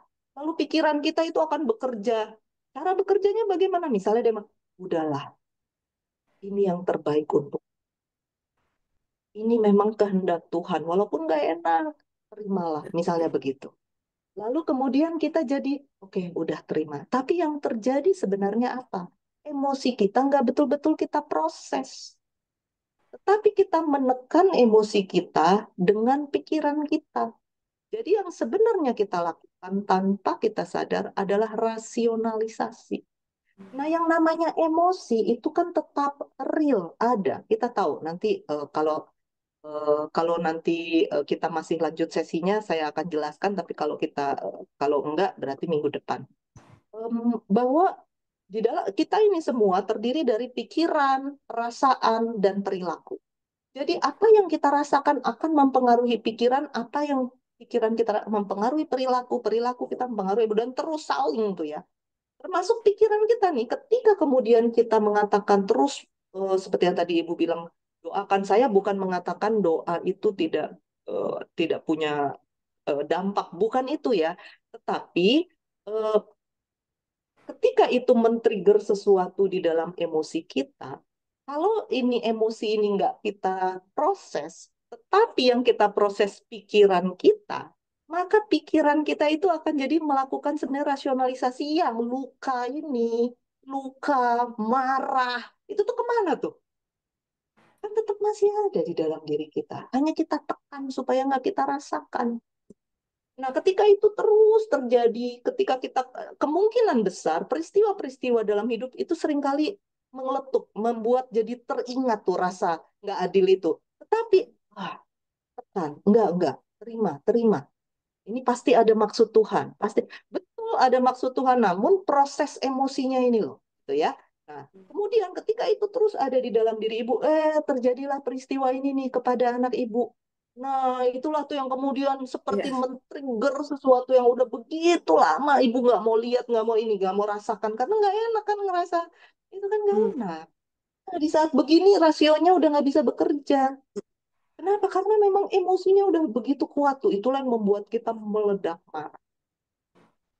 Karena tetap tubuh kita ini punya batas kemampuannya ketika menekan. Itu yang pertama. Yang kedua, menekan emosi, nggak mau nginget, nggak mau merasakan, nggak itu butuh energi. Nah, energi kita itu kan terbatas. Apalagi kalau kemudian ada kerjaan ini lagi, ada ini lagi, ada ini. Wah, ini. Nah, ketika energi kita udah habis untuk mencoba menahan, mencoba menerima, mencoba mengatur, wah, itulah bikin meledak. Itulah yang membuat kemudian ibu bisa di malam hari menang. Kan itu tuh sebenarnya sistem mekanisme tubuh ibu yang baik ya. Karena itu jadi merilis. Setelah ibu nangis rasanya lebih enak nggak? Iya. Karena itu memang sistem mekanisme tubuh kita. Jadi kalau kita memang merasa perlu menangis, menangislah. Nah, tetapi kemudian yang menjadi masalah adalah setelah eh, kita menangis lalu apa? Setelah kita lebih tenang, lalu apa? Nah, itu yang tadi saya katakan tentang defense mechanism. Kalau kita terbiasa pakai defense mechanism, memang kita bisa menyelesaikan masalah itu saat itu. Tapi setelah itu apa? Lalu ada trigger, lalu apa? Nah, kira-kira kayak gitu tuh, Bu. Nah, sehingga sekarang ketika anak-anak mengalami masalah ketidakadilan ini, itu itulah yang membuat jadi tertrigger begitu kuatnya walaupun bagi ibu tadi ibu menjelaskan kepada saya seakan-akan sebenarnya masalah yang dialami anak-anak nggak sebanding bisa membuat ibu jadi segitu terpuruknya kira-kira kayak gitu ya Bu ya gitu ya berarti kan memang karena ada tabungan tuh dari masa lalu yang sebenarnya belum selesai. Hmm. Nah, ini yang nanti akan lebih banyak kita bahas ketika kita bicara mindfulness. Tanpa kita sadar, kita tuh walaupun hidup tuh di masa ini sekarang, nih, itu peristiwa itu mungkin terjadi 10 tahun, 20 tahun lalu. Walaupun kita sekarang hidup di 2024 tanpa kita sadar, kita terus hidup nih, istilahnya mungkin membawa luka ya, membawa luka masa lalu. Ya, artinya kan sebenarnya kita sebenarnya hidup di dalam masa 10 tahun lalu, 20 tahun lalu tanpa kita sadari gitu. Atau nih, luka di masa lalu itu membuat kita jadi cemas. Jangan sampai, ini persis yang Ibu katakan tadi. Jangan sampai anak saya nanti mengalami. Dia masih panjang, jangan sampai di SMA. Berarti kan kita mikirin masa depan kan? Iya. Jadi ketika kita hidup di masa ini, seringkali cara hidup kita adalah dengan fokus ke masa lalu atau fokus ke masa depan terus ada gitu tuh. Yang bikin kita rasa hidup berat bener gitu. Dan kita nggak hidup moment by moment gitu. Nah, inilah yang akan kita pelajari. Caranya bagaimana sih di dalam journey kita 7 kali pertemuan ini ya. Jadi memang saya merasakan betul 7 kali pertemuan ini nggak mudah ya. Makanya waktu Bu Eka ngomong, pertama sih saya oke, begitu 7 kali, 7 kali itu tidak mudah baik untuk saya maupun untuk Bapak Ibu tentunya. Sebab menyediakan waktu 7 kali itu dalam 7 bulan berturut-turut itu tidak mudah. Namun memang saya rasa setelah saya pikir-pikir, ya memang harus begitu ya. Karena em, sampai kita punya internal model kayak begini, itu kan datang dari journey kita ya. Journey pengalaman hidup kita, journey bagaimana membentuk deh. Nah, untuk mengubah itu ya butuh journey juga tuh. Untuk kemudian kita mengembalikan nih menjadi pola yang lebih sehat. Itu butuh journey juga. Jadi bagaimana caranya itu akan kita pelajari bersama pelan-pelan nih. Kira-kira seperti itu. Tapi at least saat ini pertama adalah menyadari bahwa meregulasi emosi tidak sama dengan mengontrol emosi. Hmm. Mengontrol emosi itu lebih terkait dengan bagaimana kita membuat emosi itu tidak mengganggu kita. Sayangnya seringkali cara membuat emosi tidak mengganggu kita itu biasanya dengan denial, udah nggak usah dipikirin, nggak usah dipikirin. Hmm. Atau dengan menekan gitu ya, kita atau dengan mengalihkan dan bukan dengan memproses hingga emosi itu berlalu dari sistem tubuh kita. Itu. Nah, yang akan kita pelajari itu. Jadi itu yang pertama. Lalu yang kedua, ketika kemudian kita melihat anak-anak, seringkali yang terjadi adalah kita merasa bahwa itu adalah aku yang sedang mengalami ketidakadilan berikutnya. Itulah yang bikin kita terluka sekali. Nah, kita perlu menyadari bahwa aku adalah aku, anak-anak adalah anak-anak. Tadi saya langsung curious, anak ibu usia berapa ya? Oh, tadi ibu udah bilang SMP ya. Berarti dia sudah mulai masuk Bu. ke SMP dan berapa, SMA Bu? 17 dan 14 tahun. Nah, apalagi kalau udah SMA. Itu adalah proses mereka. Kalau kita lihat psikologi perkembangan, itu adalah masa-masa mereka mulai memproses identitas diri mereka. Aku ini siapa? Bagaimana caraku menyelesaikan masalah? Dan kita mulai harus belajar menolong anak kita untuk melihat keterpisahan itu. Bahwa dia adalah dia, kakak adalah kakak, adik adalah adik, mama adalah. Tetapi kalau kita terbiasa misalnya, iya dulu mama juga tuh, mau dia misal nih ya, kita di dalam itu kita bercerita, jangan sampai nanti kamu ngalamin gitu. Nah itu akan membuat identitas diri itu lebih sulit untuk terpisah. Jadi ini sekalian bicara parenting ya, karena memang parenting itu salah satu implikasi dari regulasi emosi itu kan ada di parenting ya, salah satunya ya. Tujuan parenting itu apa sih sebenarnya? Tujuan parenting adalah mempersiapkan anak-anak kita untuk menjadi pribadi yang sah dari kita. Dia punya identitasnya sendiri yang sedemikian sehingga identitas itu membuat dia bisa menjalani hidup dengan pilihan-pilihan yang baik.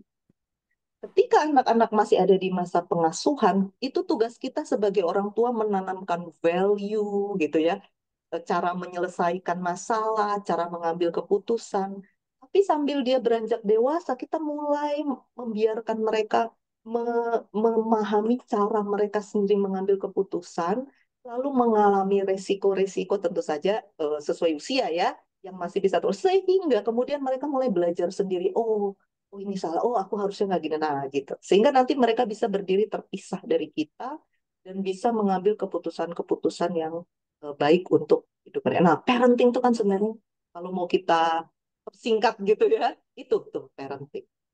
Itu kira-kira. Jadi journey ini ibu dengan anak-anak berarti ini adalah journey di mana ibu sendiri sedang kemudian memproses diri ibu sendiri, lalu di sisi lain ya anak-anak tentu memproses apalagi yang SMA ya yang sudah lebih besar untuk melihat itu sebagai masalah Hmm. dan bukan masalah. Bukan artinya ibu nggak boleh mendampingi, tentu saja ibu boleh mendampingi kan, menemani. Tetapi kemudian untuk melihat bagaimana mereka sebenarnya mereka mengenali bagaimana proses mereka, gitu ya, emosi mereka. Jadi lebih banyak didengar apa yang mereka rasakan, apa yang mereka pikirkan, gitu. Mendorong mereka bicara atas diri mereka sendiri. Nah, hal-hal seperti itu kan menolong mereka untuk menumbuhkan rasa percaya diri. Aku bisa menyelesaikan masalahku. Nah, kira-kira seperti itu. Bu Agape, mungkin sedikit ada pertanyaan. Mungkin saya merasakan waktu saya menangis di malam hari itu terseduh-seduh merasa adanya kasihan banget nih anakku diginiin kayak gitu. Itu saya lebih ke yang kecil sih, yang umur 14 tahun. Kenapa? Karena dia yang menangis di depan saya saat itu gitu loh yang lebih merasakan. Nah, sedangkan si kakaknya itu karena kebetulan dua-dua cewek nih, Bu. Biasalah Bu untuk organisasi sekolah sih ini masalahnya kayak gitu, OSIS gitu. Nah, jadi untuk yang besar saya tidak terlalu gimana karena saya melihat si kakak ini tipenya dia langsung berani Bu menghadapi gurunya langsung, dia langsung bisa menyampaikan ketidakadilan ini dan gimana dia berani langsung menghadapi. Jadi saya merasa kayak dia udah agak bisa dilepas gitu loh Bu. Dia bisa menyampaikan emosinya dia, ketidakadilannya seperti apa gitu. Sedangkan si adiknya ini kan ya mungkin hanya bisa menangis dan emosi nggak ngerti harus bagaimana. Nah disitulah saya merasa kayak gitu loh Bu. Nah jadi yang ingin saya tanyakan ke Ibu, kemarin saya sempat chat ke anak saya pada saat dia sekolah. Biasa anak-anak kan sekarang nggak handphone ya Bu ke sekolah. Jadi saya itu menyampaikan ke kedua anak saya masing-masing. Saya bilang begini, Cek kamu sekolah apa apa istilahnya yang pinter ya. Saya tiba-tiba tuh ngechat gitu aja. Mungkin karena saya juga masih emosi gitu kan.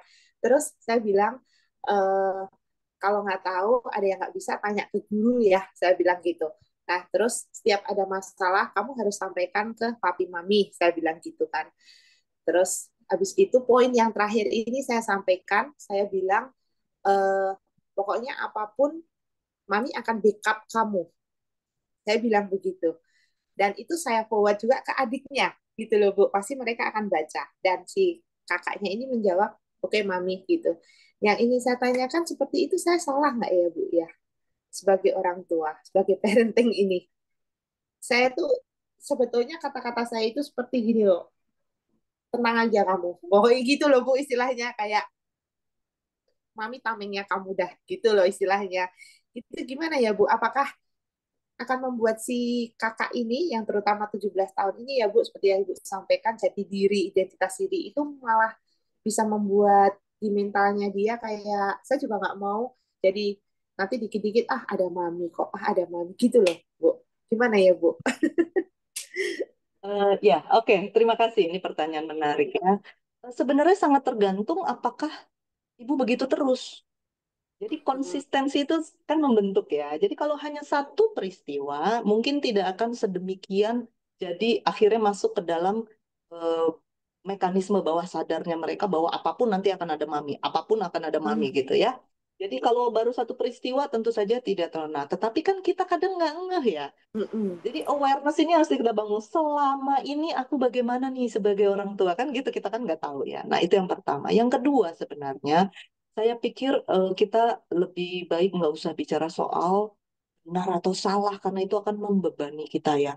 Karena eh, internal model kita tuh ada yang begini nih. Kalau salah tuh rasanya langsung terpuruk gitu ya. Jadi kita lihat lebih ke proses kita gitu, proses bahwa aku sedang berusaha menjadi orang tua yang baik. Ya udah itu dulu aja. Proses kita. Jadi bukan soal benar salah. Karena kalau kita bicara benar salah, kayak udah final banget gitu loh ya. Lalu kita jadi menjudge diri kita sendiri, aku orang tua yang buruk, aku orang tua yang salah. Aduh, itu kan sedih sekali ya gitu.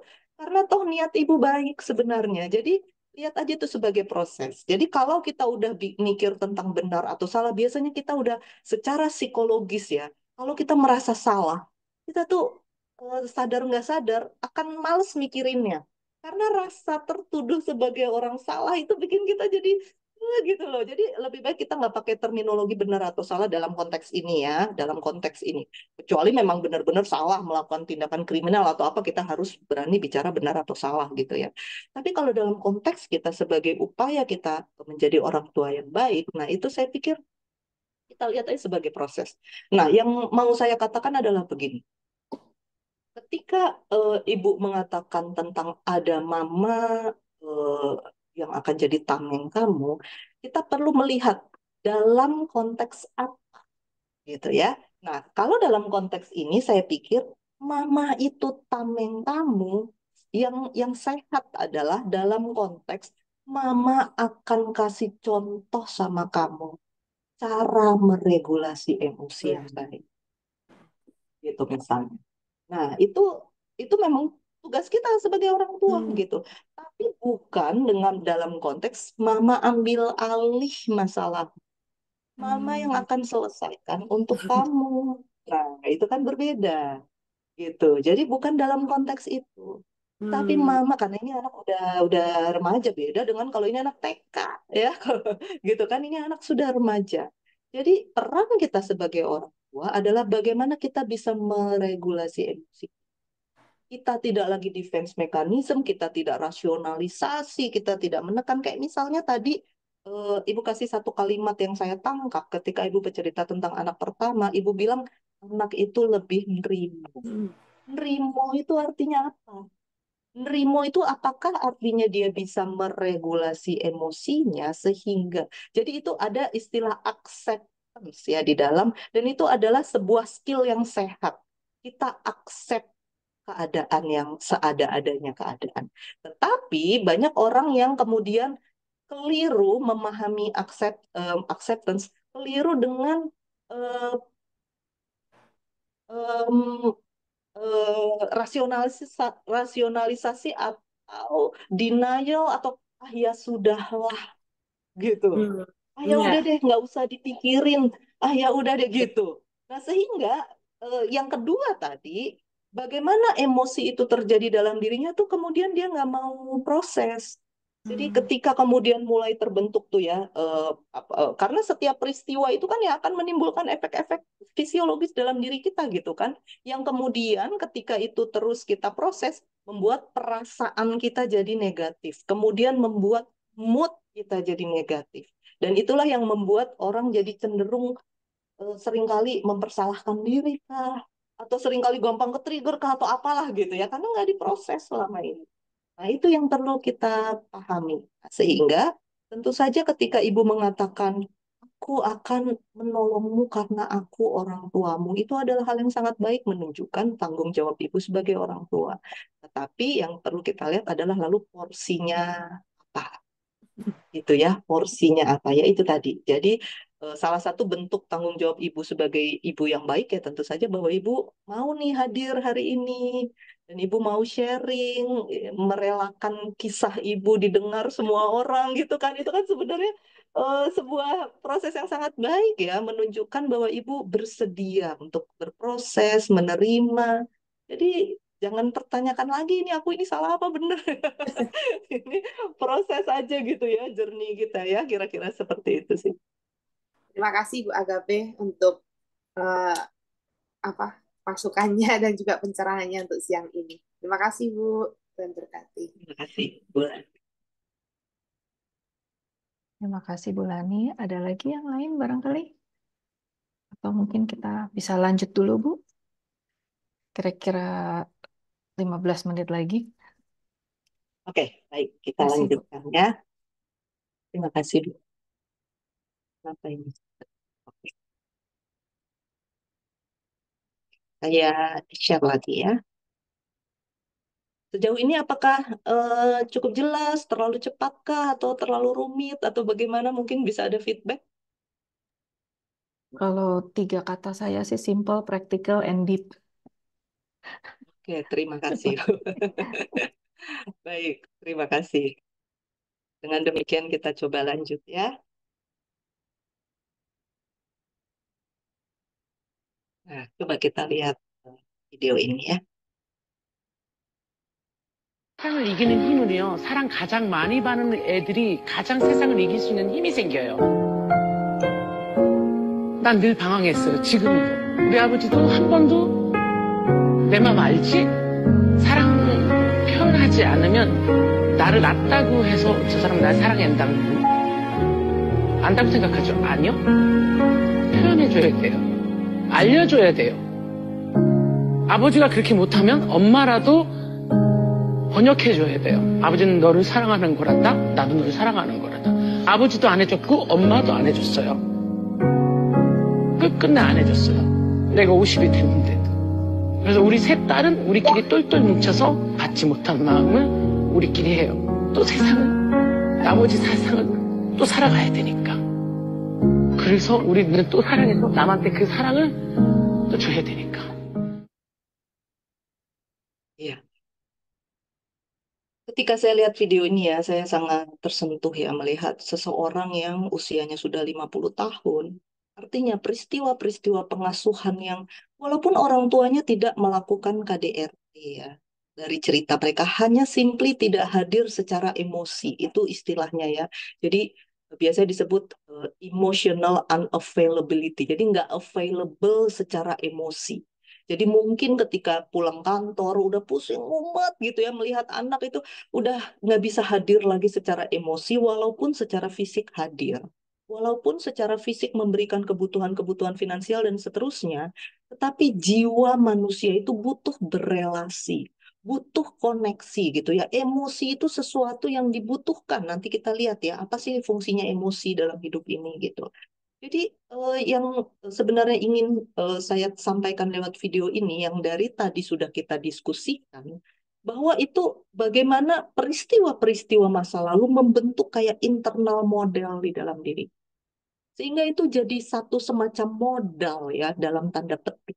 Karena modal seringkali dianggap sesuatu yang positif. Belum tentu bisa jadi itu negatif, itu modal negatif. Sehingga peristiwa-peristiwa biasanya kemudian muncul dalam bentuk emosi yang meledak secara negatif gitu ya. Karena peristiwa-peristiwa yang dari kecil tanpa kita sadari gitu. Ketika saya konseling klien-kliennya, saya sering menemukan klien yang mengatakan ketika datang, saya nggak ngerti kenapa saya seperti ini. Ada yang mengatakan, saya nggak ngerti kenapa saya seperti ini dalam konteks dia merasa hidupku bosen banget ya. Suami saya baik, kerjaan saya baik, anak-anak baik.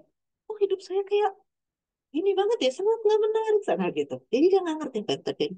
Ada yang datang mengatakan, saya ingin sembuh karena saya itu pemarah banget. Saya itu marah terus. Kenapa ya saya seperti ini gitu. Ada yang datang dengan mengatakan hal-hal yang menunjukkan betapa mereka merasa semuanya baik-baik, tapi kok saya gini ya? Nah, itu adalah karena sebenarnya tanpa kita sadar peristiwa-peristiwa, baik pengasuhan, baik dari eksternal, lingkungan, ataupun sesuatu yang memang sudah ada di dalam diri kita dalam konteks genetika, ya hal-hal yang terus-menerus diteliti oleh ahli-ahli ya, yang sampai sekarang masih terus berkembang, itu sebenarnya apa ya saling menjalin gitu ya, saling saling berintegrasi kemudian membentuk siapa diri kita. Nah, dengan kita tahu bahwa oh aku ini begini karena ini gitu ya, maka kita mulai bisa dapat kayak pencerahan gitu ya, bahwa kalau aku mau berubah berarti ini nih yang harus aku mulai lihat. Aku pertama kali tentu saja aware ya. Tadi Bu Eka bilang kita harus aware Bu Eka atau Bu Putri tadi. aware dengan kondisi kita. Nah, itu salah satu awareness-nya ini. Lewat apa yang kita pelajari bersama, kita mulai aware tentang apa yang terjadi. Proses-proses yang terjadi kita mulai aware. Lalu kemudian tinggal kita mengambil keputusan. Aku mau berubah atau enggak? Bagaimana caraku mengubahnya? Itu. Ya. Jadi kita mulai makin paham emosi, kondisi emosi kita bukan sesuatu yang kayak takdir gitu ya. Bukan sesuatu yang seperti abstrak, membingungkan, udah nggak bisa diapa-apain gitu. 세상을 이기는 힘은요, 사랑 가장 많이 Nah, ini fungsi emosi. Apa sih fungsi emosi ya? Jadi ketika dulu tuh saya juga sama ya kayak begitu ya. Saya orang yang nggak mengerti apa itu emosi. Bukan cuma nggak ngerti, tetapi pengasuhan yang saya terima membuat saya jadi merasa bahwa emosi itu nggak ada gunanya. Emosi hanya akan membuat seseorang jadi lemah. Gitu. Jadi begitu mau nangis, sih nangis kenapa sih? Udahlah yang penting. Nah gitu misalnya ya. Sehingga setiap saya mau nangis, saya selalu merasa bahwa menangis itu sebuah kelemahan. Sehingga akhirnya ditekan tuh. Padahal sebenarnya tangisan itu adalah mekanisme tubuh kita untuk merilis tekanan-tekanan. Makanya tadi saya tanya ke Bulani setelah menangis.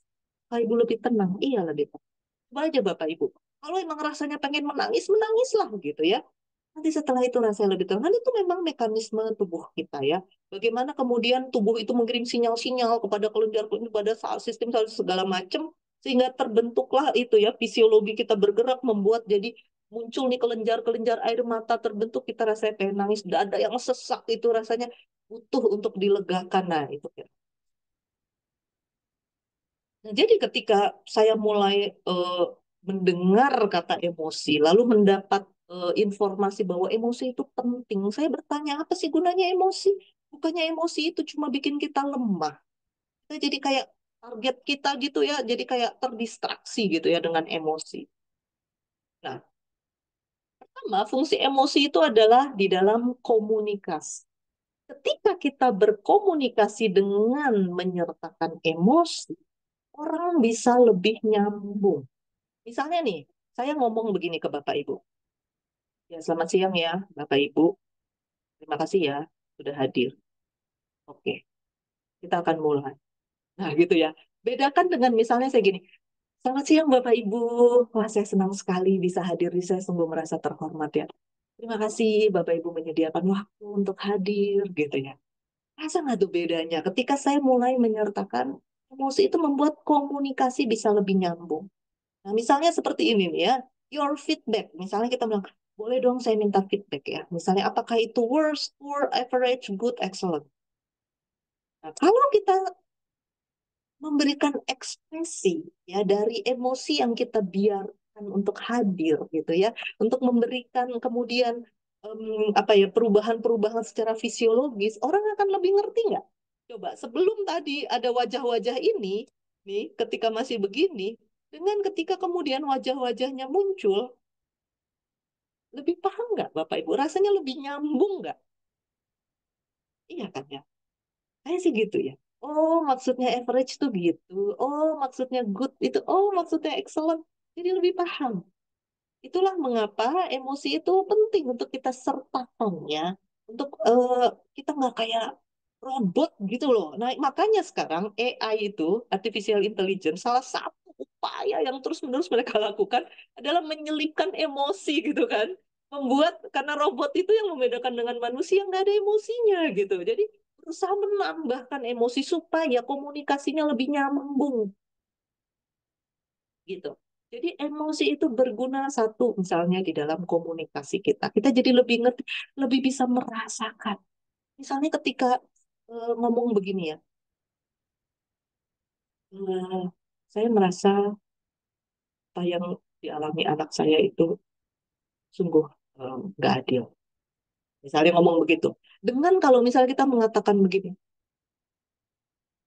saya merasa ya, yang dialami anak saya tuh adil ya. Sungguh nggak adil. Misalnya seperti itu. Dengan mata berkaca-kaca misalnya. Dengan tekanan dalam kata-kata. Orang yang mendengar kita akan lebih bisa berempati karena dia bisa melihat gitu sebagaimana tuh rasanya. Nah, itu salah satu fungsi emosi ya. Sehingga penting di dalam emosi, di dalam komunikasi kita mengikutkan gitu ya emosi ya. Jadi emosi itu jangan kita anggap sesuatu yang nggak berguna. Bisa bikin kita lebih nyambung sebagai sesama manusia. Kita berhubungan dengan manusia. Dan makhluk sosial, sebagai makhluk sosial, kebutuhan kita adalah berelasi. Nah, jangan-jangan selama ini yang membuat kita nggak nyaman berhubungan sama manusia, karena kita terlalu nggak jelas gitu ya, terlalu nebak-nebak, aduh ini maksudnya apa, maunya apa ini. Jadi rasanya, aduh bingung gitu ya. Nah, bisa jadi karena kita tidak menjadi diri kita apa adanya, yang memang di dalam diri kita ada yang namanya emosi. Gitu. Sehingga relasi itu jadi lebih nyaman kalau misalnya kita apa adanya dengan emosi. Namun tentu saja kemudian nanti kita harus belajar yang namanya regulasi emosi yang kuat ya, strong emotion ya. Oke, saya rasa untuk fungsi emosi masih ada beberapa, tapi karena waktu ya, saya juga menghargai waktu Bapak Ibu ya. Kita berjanji untuk selesai di jam 12, sehingga saya pikir mungkin yang selanjutnya kita lanjutkan bulan depan ya, Bapak Ibu. Eh, Terima kasih banyak untuk perhatian dan juga diskusi ya. Pertanyaan-pertanyaan sangat menolong sehingga kita bisa lebih paham di dalam konteks nyata ya. Jadi kalau Bapak Ibu apa banyak bertanya itu membuat saya jadi lebih memahami apa sih sebenarnya yang Bapak Ibu butuhkan ya, karena membahas tentang emosi ini cukup luas aplikasinya ya dalam kehidupan kita. Jadi terima kasih sekali lagi untuk Bapak Ibu yang bersedia sharing. Oke, saya kembalikan mungkin ke Bu Eka. Baik, terima kasih Bu Agape. Wah, saya juga banyak dapat pencerahan nih Bu. Terima kasih karena saya termasuk orang yang emotionless. Mungkin dengan komunitas Patmana ini juga saya banyak belajar dari narasumber-narasumber kami. Jadi belajar lebih sedikit apa untuk mengungkapkan emosi yang yang sesuai ya.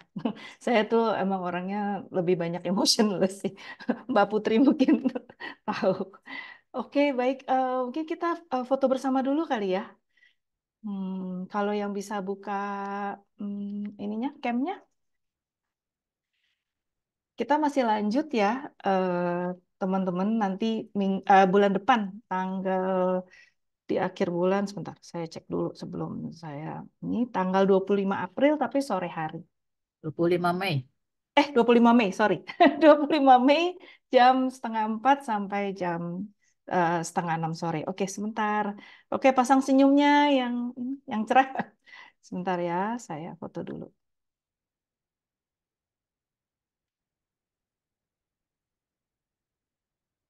Oke, sebentar. Ya, baik, terima kasih banyak teman-teman semua, Bapak Ibu yang sudah hadir. Kita bertemu lagi di tanggal 20, berapa tadi, Put? 25 Mei. 25 Mei. Selamat siang semua. Terima kasih banyak Bu Agape. Terima kasih Bu Agape. Terima kasih banyak Selamat teman-teman. siang. Terima Selamat kasih. Sampai jumpa siang. bulan depan, Bapak Ya, Ibu. terima kasih. Kasih izin saya matikan Zoom-nya.